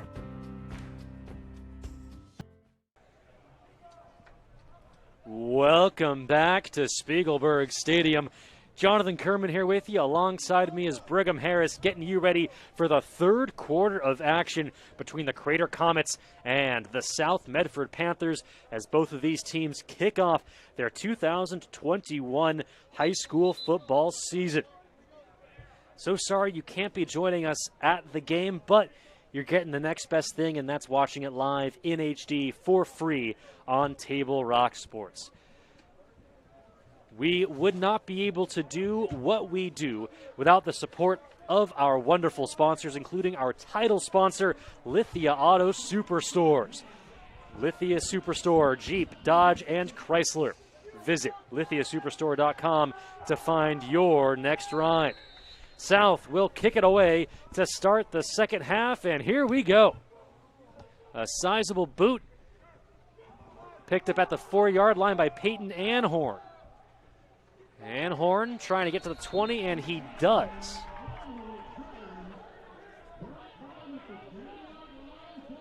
So that's where Crater will begin their second half. A lot of action in the first quarter, really. It was where most of the excitement happened in this game. Both touchdowns being scored in the first quarter, and then Crater tacking on a field goal late in the second. Brigham, what are you looking for in this second half? Well, I'm hoping to see a little bit of a flip-flop. If I'm a South Medford fan, I'm hoping to see more balls thrown in the air and handled by the blue receivers, whereas Crater, hopefully, if I'm a Crater fan, I'm hoping to try to get some more run game action here. And there it is, some run game action. Peyton Anhorn, he's not tired after fielding that kickoff. In motion, gets to the outside, and finally gets wrapped up out of bounds at the 25. Hardly call that wrapped up. He got absolutely drilled as soon as he made it to the sideline. That was no hug by any means. 11:42 remaining. Clock stopped here in the second quarter. And that's right, it's no longer Pee Wee football, Brigham, where boys become men on the high school football field. The quarterback for Crater, Blake Eaton, in the shotgun, and a timeout called by Crater. So a early timeout burned by Burke Brown and his staff. 11:42 remaining in the second half. Boy, Brigham, with this just a 3-point game, you have to wonder if Crater might want that additional timeout later in the game. Yeah, I mean, it's we're not even 30 seconds into the second half and a timeout's called. I wonder if that's due to maybe some nerves. Like I say, for lack of a better term, this flip-flop effect we might be seeing. South Medford seems to have a lot more energy than they did going into the half. Now it seems like they've got a good amount of momentum after that big hit. Let's see if it can carry on for them. Eaton in the shotgun, man in motion. Dylan Ennis hands the ball off, and a big hole for Angel Perez.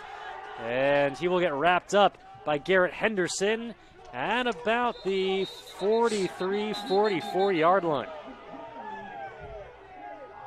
Right on cue with the run game. Yeah, a 25, 30-yard run there. An interesting perspective that you brought, Brigham, because it truly was Crater relying on the pass, South Medford relying on the run.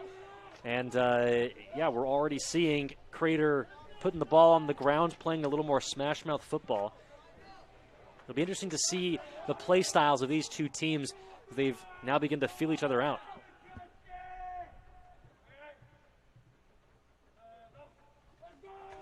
Eden takes the snap, and he will tuck and take it himself, looking to make a move, but a nice open field tackle by Lucas Rivera for the Panthers. Gain of just 1 on the play, sets up 2nd down and 9.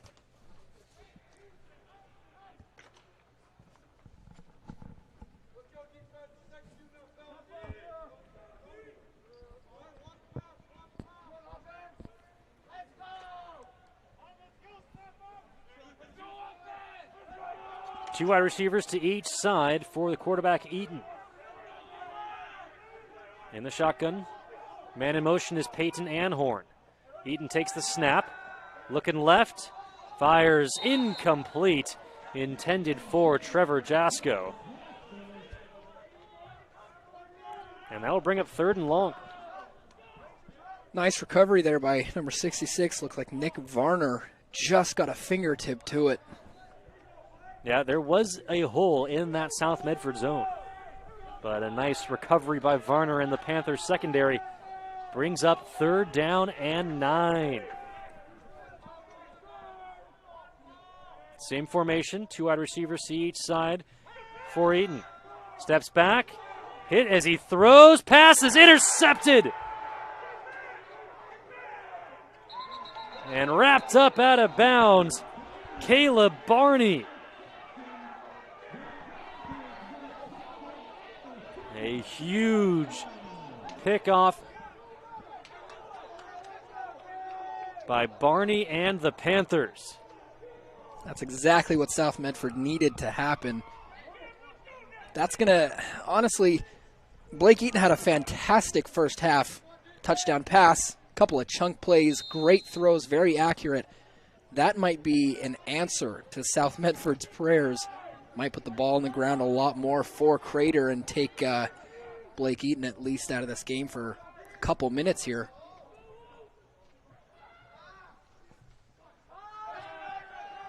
For South Medford's first possession, first offensive play of the second half, a strong run by Garrett Henderson. And that's going to be very close to the first down marker. It's going to be 2nd down. No, they're going to call it 1st down. So a fresh set of downs picked up by Garrett Henderson on the very first play of the second half. South breaks the huddle. Deacon Edgar in the shotgun, a couple of tailbacks in the backfield with him. Takes the snap, hands it off to Henderson once again, lowers his shoulder, and the first man there was Caden Lasseter, for Crater.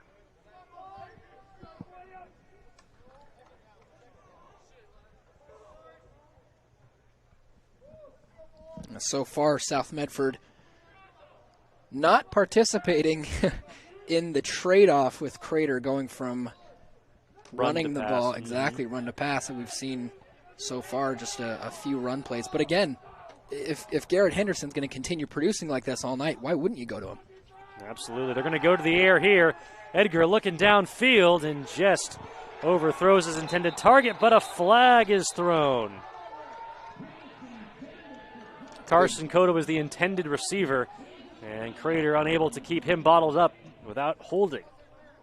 Pass interference called against Crater. Going to result in a 1st down as the ball will be spotted at the spot of the foul.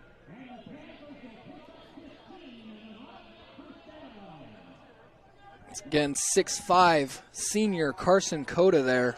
Doesn't have to necessarily put his hands on the football to give your team a chunk play. With 15 added yards there, South Medford takes over. Now closer to bridging this 3-point gap they find themselves in. It'll be interesting to see, maybe putting the horse before the cart, but it'll be interesting to see if Coach Singler goes to the kicking game if the opportunity presents itself, as there's a run on the left side by Henderson once again. Well, if there was one word I would use to describe Singler's coaching approach in the first half, it'd be aggressive. Certainly. Absolutely. Under 8.5 to go in the third quarter. Crater on top, 9-6 on the John L. Scott scoreboard. I formation for the South Medford Panthers. Henderson, the fullback, and he gets it once again as Edgar hits the deck. Henderson able to pick up a few on that play. And that'll set up 3rd and manageable for the Panthers. 3rd and about 3.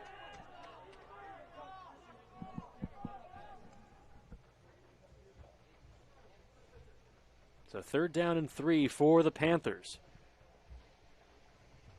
There you saw Deacon Edgar making his way over to the sideline, get a little bit of instruction. As South Medford really needs to take advantage of this field position and get some points. Absolutely, trying to take advantage of the interception by Caleb Barney. The pitch to Henderson, he drops the ball. Looks like it's recovered by Crater, and the Comets come up with it.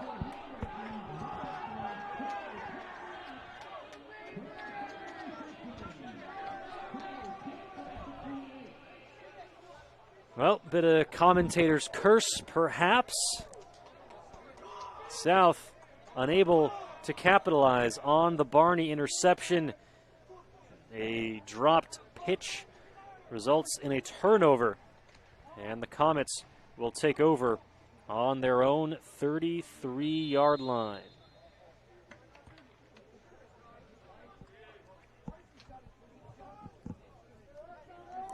Yeah, you wonder what it's going to take. There might be some switch in the play calling here once South Medford takes back over.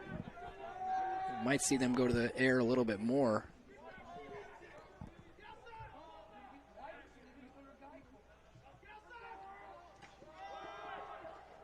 Run play and good penetration in the backfield by the Panthers' front line. That was Brody Lewis, the first guy on the spot for South Medford. And stops that run for a loss. Brings up 2nd down and 13 for Crater.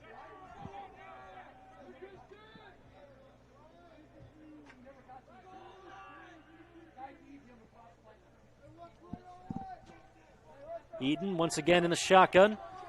Here's running back Cameron Kramer.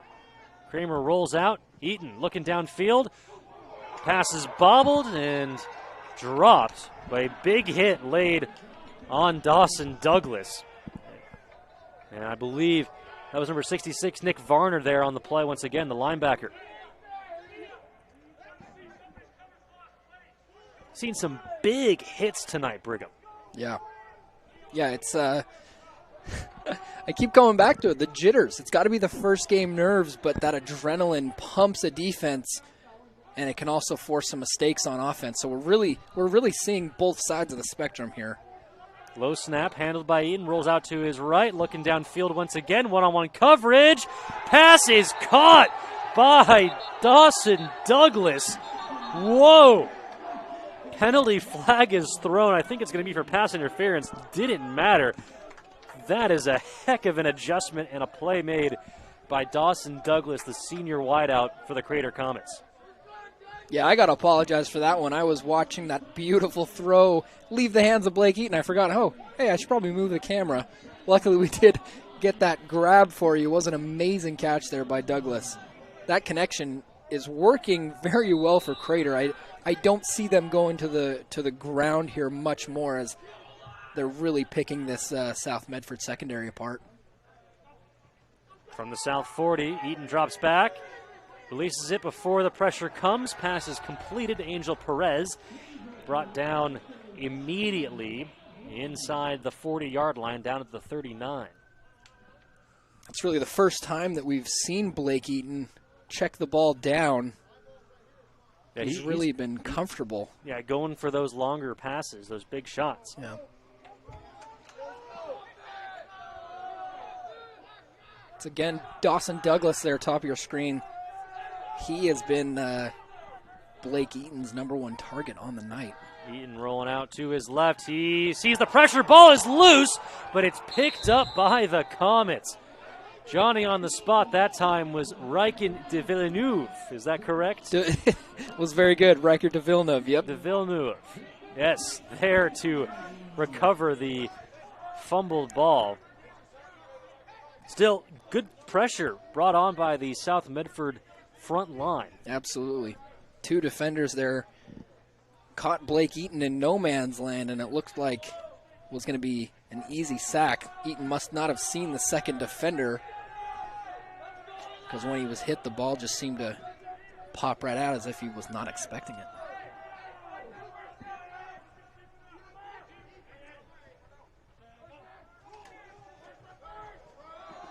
Run up the gut, a big hit laid on Carson Kramer. Falls forward for a gain of a couple, but that'll bring up 4th and 20. And the punting unit will come on for the Comets.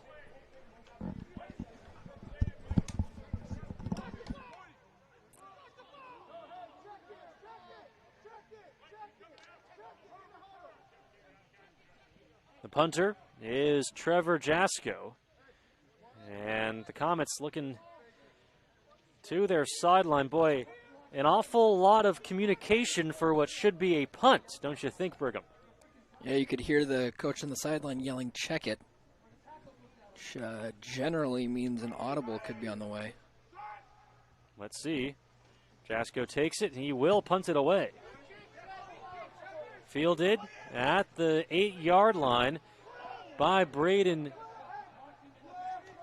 Caleb Barney, excuse me. Barney getting all the way to about the 30, and a couple of penalty flags have come out.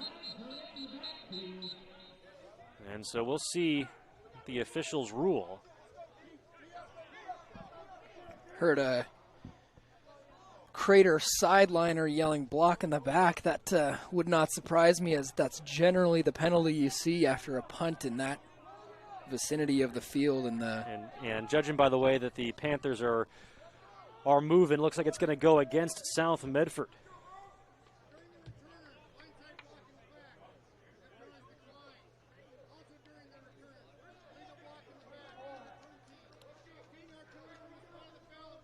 So 2 blocks in the back, 1 penalty accepted, 1 declined.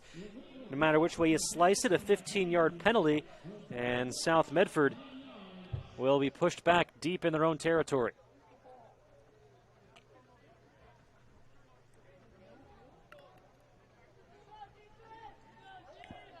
And that could be attributed again to just the lack of being able to play intense Friday Night Lights games for over a year now. Yeah, still a lot of rust being shaken off, but these two teams are playing at a high level.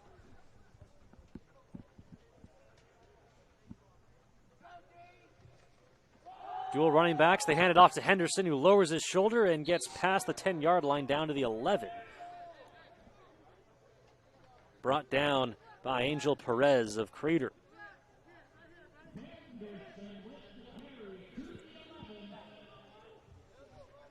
Pickup of about 4, sets up 2nd down and 6.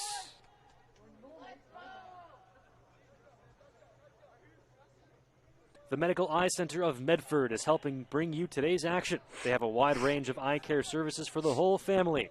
Visit medicaleyecenter.com to learn how they might help your vision needs. Deacon Edgar takes the snap, drops back, now runs out of the pocket looking for someone, and the pass. Oh, it's knocked down but caught by number 8, Bryson Gutches, who runs forward for a pickup of a couple. How about that? Look what I found. Who said the passing game wasn't working for the Panthers? That's right. What is this guy thinking? Of course it's working. Sets up 3rd down and 5. So a fun play, a completion for Deacon Edgar and Bryson Gutches. That sets up just a gain of 1, sets up 3rd down and 5. Approaching the final 2.5 minutes of this 3rd quarter. South just trying to move the chains.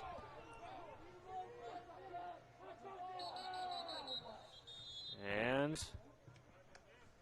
penalty flag is thrown. Offsides called against Crater. So a gift from the Comets and a 1st down for South Medford.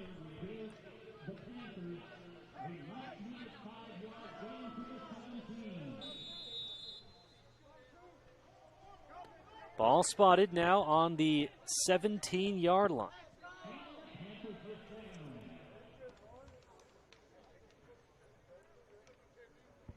Speaking of the controversy that we saw early in the game, it's kind of back and forth for South Medford. They had a little bit of misfortune at the beginning of the game, maybe some missed calls, but now with an interception and then a gifted 1st down, looks like the fortune has turned a little bit in their favor here recently. They hand the ball off to Gutches, who breaks a tackle, looking to get to the outside, lowers his shoulder, and is brought down by Eric Rodriguez. That has gotten the Panthers sideline fired up.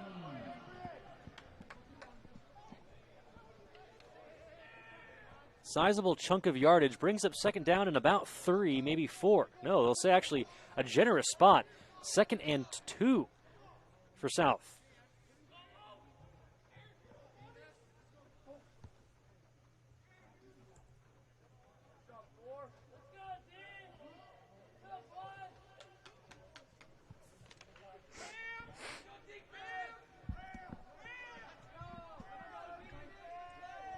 I formation for South. And now South Medford will call a timeout. We're going to step away as well. 9-6 Crater on the John L. Scott scoreboard. Don't go anywhere. We'll be right back here on TableRockSports.net. The driver of the car that hit me is uninsured. Can I still make a claim? Oh, I know. LetUsFightForYou.com.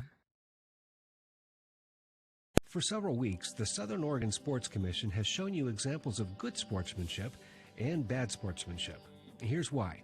75% of youth athletes quit sports by the age of 13 because they're not having fun. 75% of rookie referees also quit each year. Why? Well, it's because of the way they're treated by coaches and parents. We can do better. We must do better. Know your role. Learn more at southernoregonsports.com. How long will it take to settle my car accident case? Oh, I know. LetUsFightForYou.com. Welcome back to Spiegelberg Stadium. The South Medford Panthers taking on the Crater Comets on TableRockSports.net. There's the score on the John L. Scott scoreboard. 2nd and 2 from the 25. South hands the ball off to Gutches, and he gets brought back near the line of scrimmage. And that will bring up 3rd and 2. An exciting game, back and forth. South got on the board first with a touchdown run by Garrett Henderson in the first quarter. Crater answered following a muffed punt. Blake Eaton, the quarterback, finding Dawson Douglas in the corner. And then Crater attacking on a field goal at the end of the second to bring us where we are right now. The rain steadily coming down without relent. And I think that's exactly how the players on the field like it, playing football in the elements. Just so happy to be back on the air and back providing high school coverage. That will bring us to the end of the third quarter. The score on the John L. Scott scoreboard, Crater 9, South Medford 6. Going to be a tight finish. Don't go anywhere. We will be right back on Table Rock Sports. Hi, I'm Lieutenant Griffin with a message from the Central Point Police Department about our Explorer program. If you're between 14 and 21 years of age and are interested in a career in law enforcement, the Explorer program at CPPD might be just the program for you. Explorers will learn about all aspects of police work through ride-alongs, training sessions, and an annual competition with other youth participants. Visit us at the Central Point Police Department or call 541-664-5578 to learn more about how to get yourself signed up for this fun program. Central Point Police Department. Dedicated service, committed to excellence. We think in our stores that we have the best selection and the best value for the dollar. My name's Haley, and I've been showing sheep for 5 years through 4-H and pigs for 2 years through 4-H. 2 years ago I got grand champion, and today I got reserve grand champion. It's a really good program, and it teaches the kids self. Have to cut our message from our sponsors short because we've got football to cover. Start of the fourth quarter. And the first play of the fourth, a stop by the Crater Comets. That was Caden Laysetter.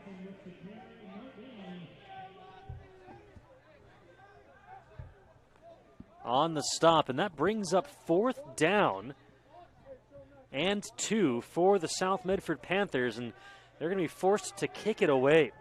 Jonathan Kerman here with you. Alongside me, the man behind the lens is Brigham Harris. Been bringing you all the action tonight from Spiegelberg Stadium as these two teams kick off their 2021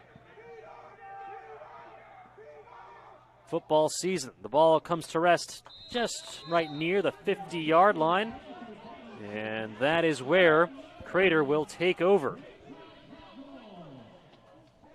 We're bringing you all of this action live for free in HD on any device, courtesy of our wonderful local sponsors, including our title sponsor, Lithia Auto Superstores.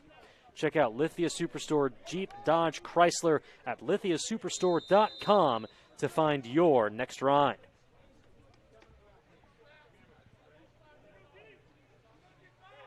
We'll be on the lookout here for Blake Eaton to really open this game up. I know it's late in the game, beginning of the fourth quarter here, but a couple of chunk plays already. Yeah, this game has the feeling of whoever scores the next touchdown will come out victorious. Ball handed off to Cameron Kramer, picks up a couple and nothing else. Yeah, easier said than done getting past Nick Varner. He's already got a handful of tackles tonight, and there he meets the running back with a good amount of authority, dragging him to the paint. At the top of your screen is Brady Eaton, brother of quarterback Blake Eaton. At the bottom of your screen is Dawson Douglas, the man with the lone touchdown reception in this game. They're looking over the middle of the field. Pass completes to Peyton Anhorn. Pickup of about 3, maybe 4. Sets up third down and manageable. We've seen South have a lot of success on these third down and middle distances, getting pressure on the quarterback. We'll see what kind of play Burke Brown, the head coach for the Crater Comets, draws up here.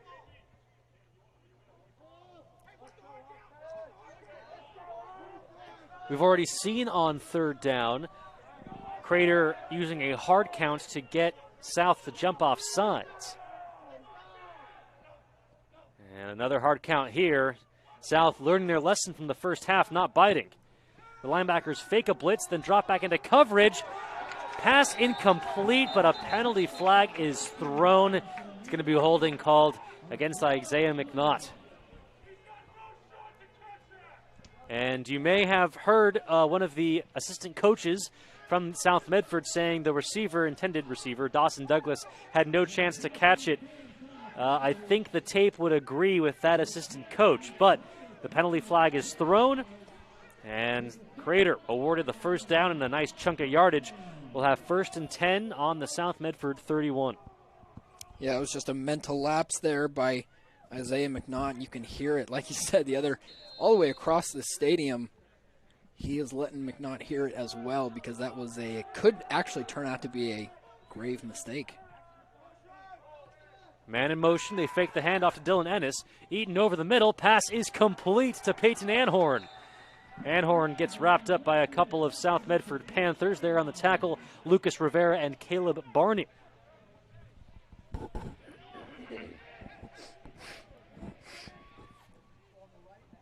Second down. And about 1 from the 20-yard line. So Crater right on the edge of the red zone. Man in motion is Douglas. They hand it off to him. Douglas looking for an edge. Gets one. Penalty flag is thrown as Douglas tackled down inside the 10-yard line, but we'll see what the penalty flag is. It might be holding on Crater. It is holding on the Crater Comets. So that'll push them back, and we will replay first down. It was William Voigt, big number 78 for the Comets. I believe he's already had a penalty or two called on him earlier today. Once again, with that little bit of adrenaline pumping through your veins, you're getting close to closing this game out. Don't want to make too many mistakes. Yeah, which team is going to limit the penalties, limit those mistakes? Going to play a huge role in who comes out victorious to start their 2021 season. 3 wide receivers to the quarterback, Eaton's right. Takes the snap.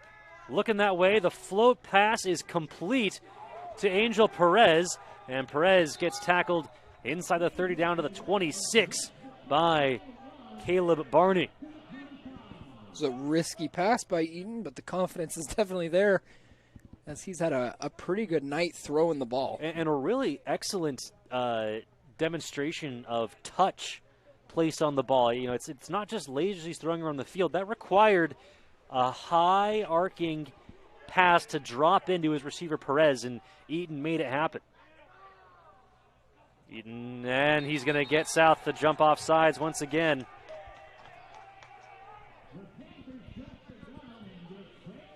That's big number 84, Carson Coda. Here couple of big penalties called against South Medford on this possession.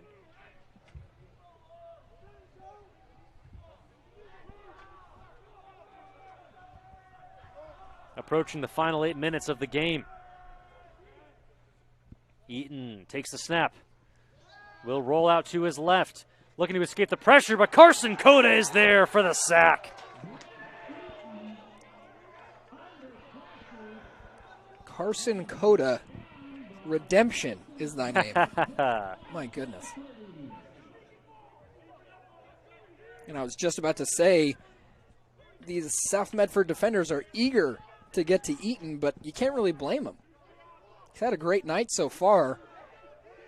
And with the hard counts, the chunk plays, usually Eaton has the best of the Panthers here tonight, but Carson Cota there with a great tackle.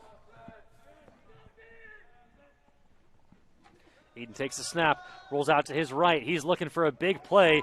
Not seeing a whole lot. Now heaves it up. Dangerous throw, and it drops incomplete. South Medford, where the Panthers were the closest to that ball. And fortunate for Eaton and the Comets, it drops incomplete. Sets up 4th and 20. Very fortunate indeed. They looked for another chunk play. I couldn't see if Dawson Douglas was in the vicinity, but I'm sure he was, as he's been the main target for Eaton tonight.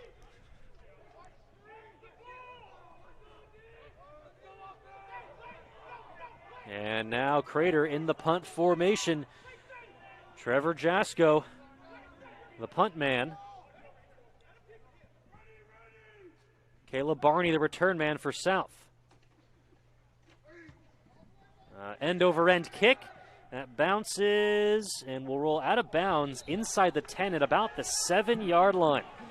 So a lot of work for South Medford to do with 6 minutes and 55 seconds remaining in the fourth quarter. Manageable, you know, you're not up against it by any means, but if you're South, it feels like this has got to be the drive. This has got to be the possession. You march down the field, you score a touchdown, and you come away with a win to start the 2021 season. Well, with how often they've been running the ball, don't be surprised to see the clock wind down to 2 or 3 minutes. If they do get this ball all the way down to the end zone, they might actually just take a good chunk of time out of this fourth quarter. Yeah, I wouldn't be surprised if that's exactly what Coach Singler wants.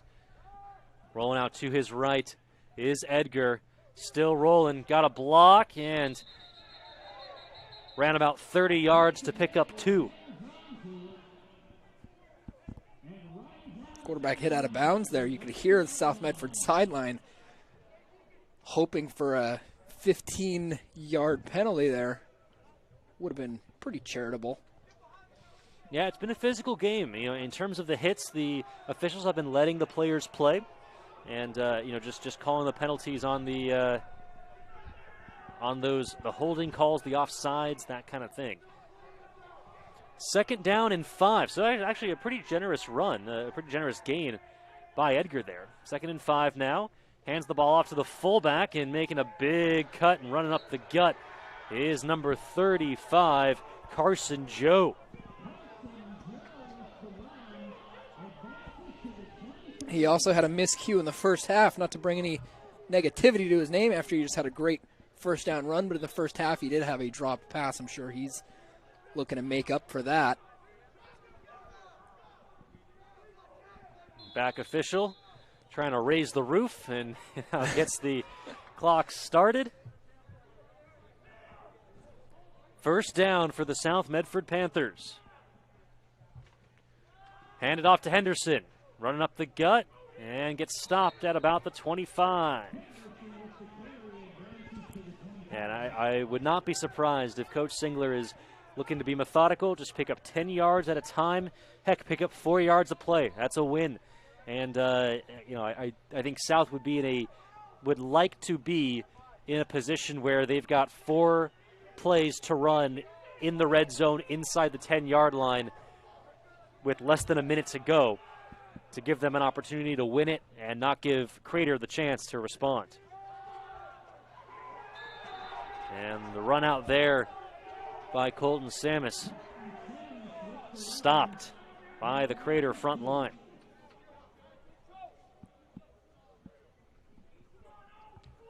Sets up 3rd down and 6.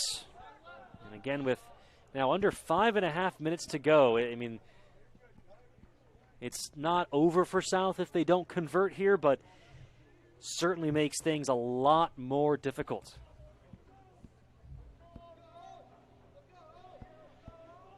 Yeah, 3 and out here is not ideal, and having to go for it on 4th down will complicate things as well. Henderson in the backfield. Edgar takes the snap. He's looking downfield. He has a man open. Pass is dropped. Oh, man. Going for it all was South Medford and nearly paid off. But instead, the Panthers turn, well, they'll bring up 4th down. And on 4th and 10, South will bring out the punting unit.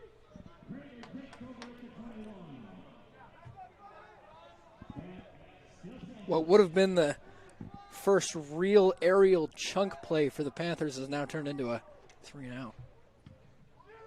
Ball's punted away. Boy, kind of a knuckleball. And caught on the fly by Peyton Anhorn. Still 4 minutes and 49 seconds remaining in the 4th quarter. South could easily force a 3 and out here and have plenty of time to respond. But Crater right now in the driver's seat, up 9-6 on the John L. Scott scoreboard. You're watching Panthers football on TableRockSports.net. We bring you the kickoff of high school football in the state of Oregon. So happy to be bringing it to you live in HD, absolutely free.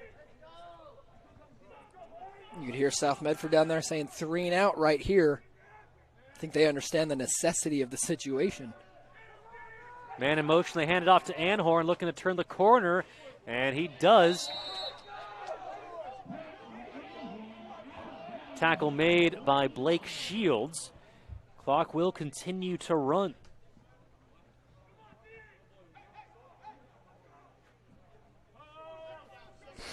And especially with the wet conditions, the rain still steadily coming down. Even those handoffs, even those runs are not a for sure thing. Turnover here can swing the game one way or the other. Eaton in the shotgun, hands it off to Perez, runs right and will get brought down. The first Panther there was Joel Techmeyer. He slowed down Perez and allowed his buddies to come join in on the fun. Looks like they will not get that 3 and out they were hoping for as the chains move. It is a first down picked up by Perez there on that run.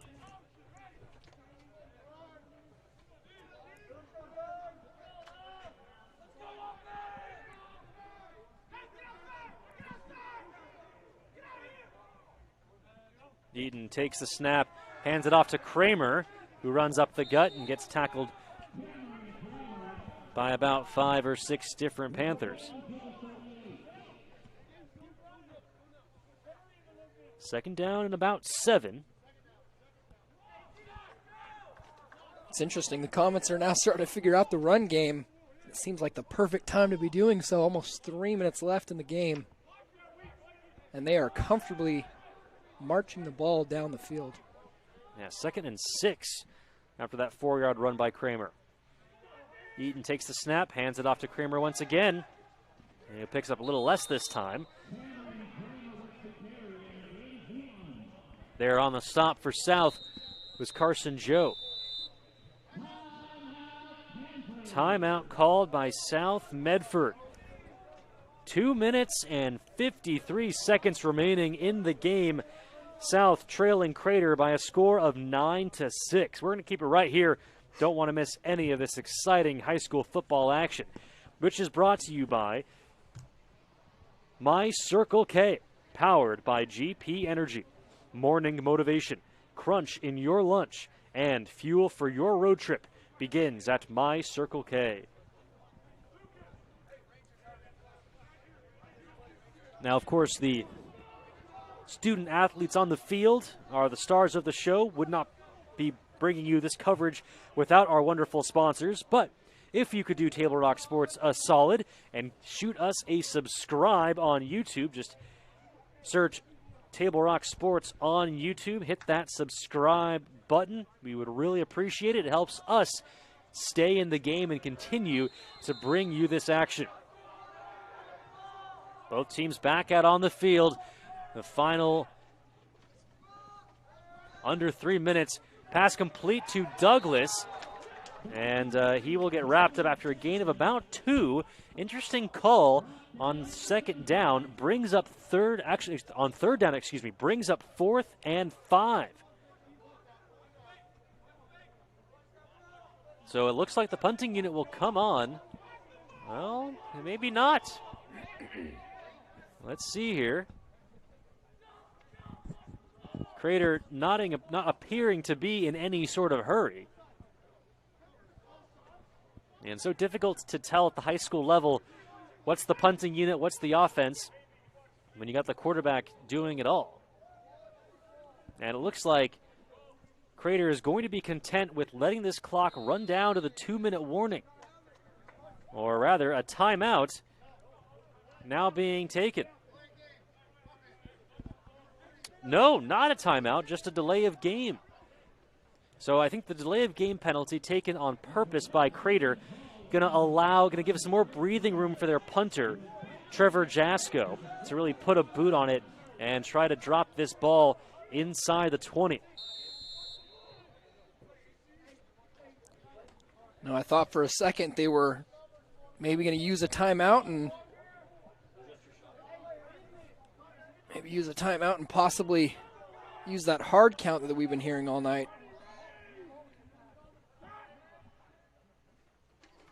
Ball is snapped. Punt is away. It's a wobbly one, and it goes out of bounds shy of the 30-yard line.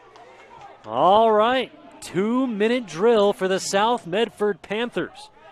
And in fact, the official clock reading 1 minute 56 seconds. Can Deacon Edgar and the Panthers find a way to squeeze out a victory over the visiting Crater Comets? It's been a tough, sluggish game so far. Going to come down to the wire here. Excited to be bringing it to you here on Table Rock Sports.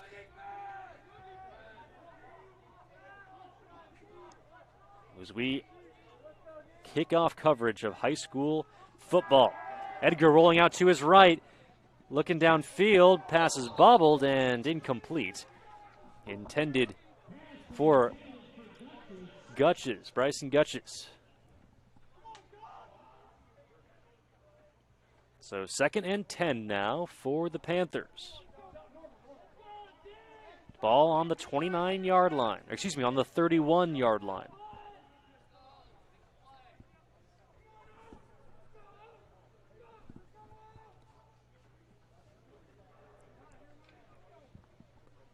Deacon Edgar breaks the huddle. 2 wide receivers to his right, 1 to his left. Edgar rolling out to his right once again, feeling the heat, and just has to throw it away. Oh, here we go. 3rd down now for the South Medford Panthers. A penalty flag has been thrown. Intentional grounding called on South Medford. So that's going to push them back even further.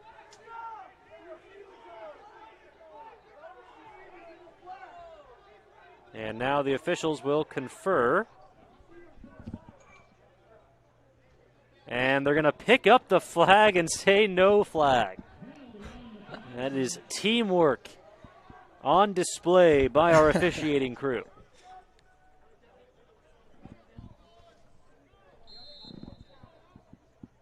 At this point, if you're South Medford, you're in 4-down territory. 2nd and 10. Rather, 3rd and 10.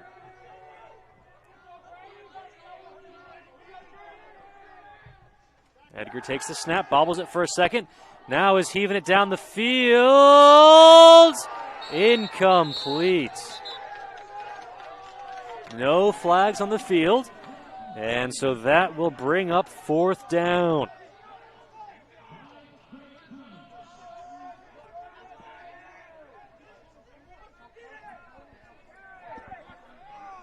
So this is going to be the ball game right here, folks.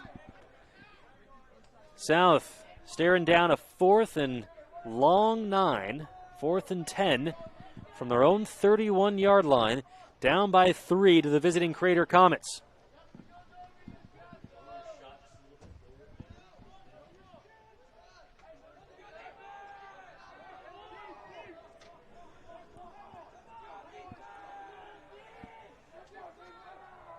Now here we go. Edgar takes the snap, surveys the field, heaves, and it is incomplete.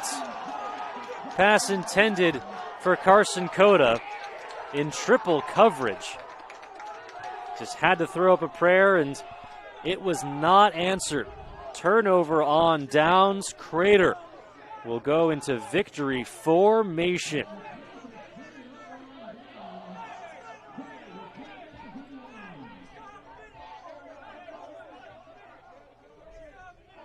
Definitely some chirping going on there down on the field. Absolutely, and with these teams so close to each other, less than 20 miles separating them, honestly, probably less than 10 miles as the crow flies between these two schools.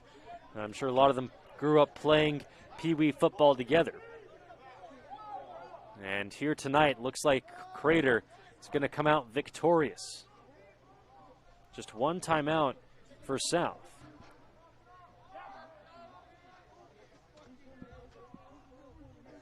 Eaton under center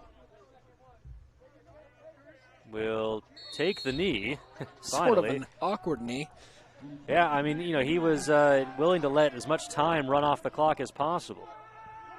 And with South not electing to use that timeout, that one that they have left. And I think at this point it's just a matter of running the clock down.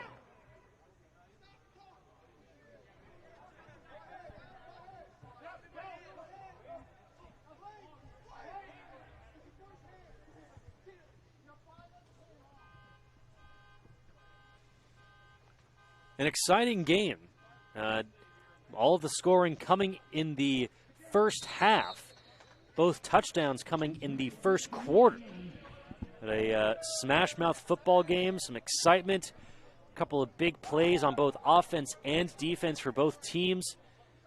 Just a really exciting football game all around, and how great it is to have high school football back in our lives.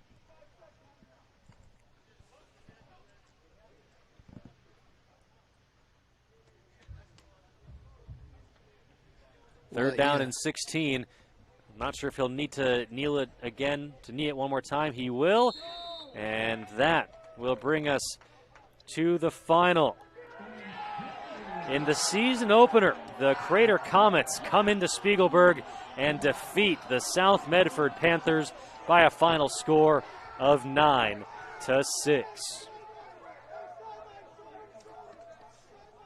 Now it's time for the My Circle K post-game show powered by GP Energy. We'll recap today's scoring, look at key stats, and more coming up on the My Circle K GP Energy post-game show, where they fuel your road trip and add crunch to your lunch. Stick around. We'll be right back. It doesn't matter how old you are. Buying supplies for a road trip should always look like an unsupervised 9-year-old was given $20. Relive those days. Live life full circle. My Circle K, powered by GP Energy. US Cellular believes everyone deserves 5G. That's why we've included 5G on all plans, no extra charge, whether you're working or playing. All U.S. Cellular plans include 5G, no extra charge. Get the new Samsung Galaxy S21 5G free with no hidden requirements. U.S. Cellular. Get the latest 5G phones for free today at Siskiyou Cellular, an authorized agent for U.S. Cellular with 7 Valley locations. Visit souscellular.com for details. Fuel your daily adventure at My Circle K.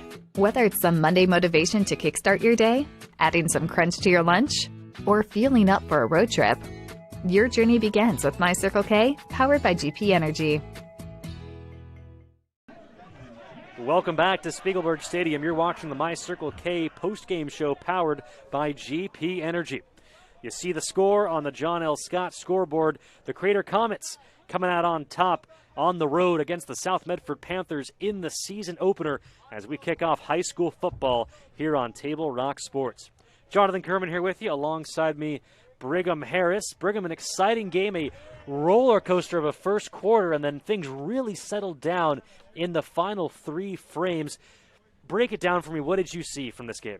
Well, I think the big difference maker was what really worked for both teams. And I think in the first half it was the run game for South Medford, specifically in the first 10 seconds of the game. it was the run game that really set them up for that opening touchdown. But really, I can't say enough about Blake Eaton today. He made not only the game-changing plays, but he also played both sides of the field. He played special teams, and he had a fantastic outing throwing the ball. I think that's what honestly made the difference, is the aerial threat was just not there for South Medford. I think that's something that they're definitely going to have to focus in on in the weeks to come and really try to channel their inner Brett Favre and Green Bay backers type play, but it was definitely an aerial domination by the Crater Comets with Blake Eaton on in their backfield. Absolutely. The very first play of the year for the South Medford Panthers. We'll show it to you one more time. Garrett Henderson from his own 35-yard line says, "I'll take this," runs right up the gut and right through the Crater Comets. There he goes. Got brought down at about the 20-yard line, inside about the 15. That was the very first play from scrimmage of the season for the South Medford Panthers. Henderson would eventually get into the end zone on a 10-yard run later in the first half. But the Crater Comets would answer a recovered punt by Blake Eaton. Set up good field position for the Comets, where Eaton rolling out to his right, finding his receiver Douglas in the front corner of the end zone, just out of frame for the Crater touchdown. Later in the second half, later in the second quarter, with just under a minute to go, Crater would tack on a field goal that would end up being the difference in this game. Fantastic way to kick off the high school football season. So happy to be bringing it to you here on Table Rock Sports. We'd like to thank you for watching today's broadcast. We'd like to thank the Medford High School Athletic Director, and all of you listening at home for tuning in for the Lithia Superstore Game of the Week on TableRockSports.net and today's broadcast. Again, the final score on the John L. Scott scoreboard: Crater 9, South Medford 6. The Comets take it home over the Panthers. This has been a special presentation of Table Rock Sports. Executive producer Joe Brett with Brigham Harris. I'm Jonathan Kerman, saying thanks for watching and good night from Spiegelberg Stadium in Medford, Oregon. We'll catch you next time on Table Rock Sports.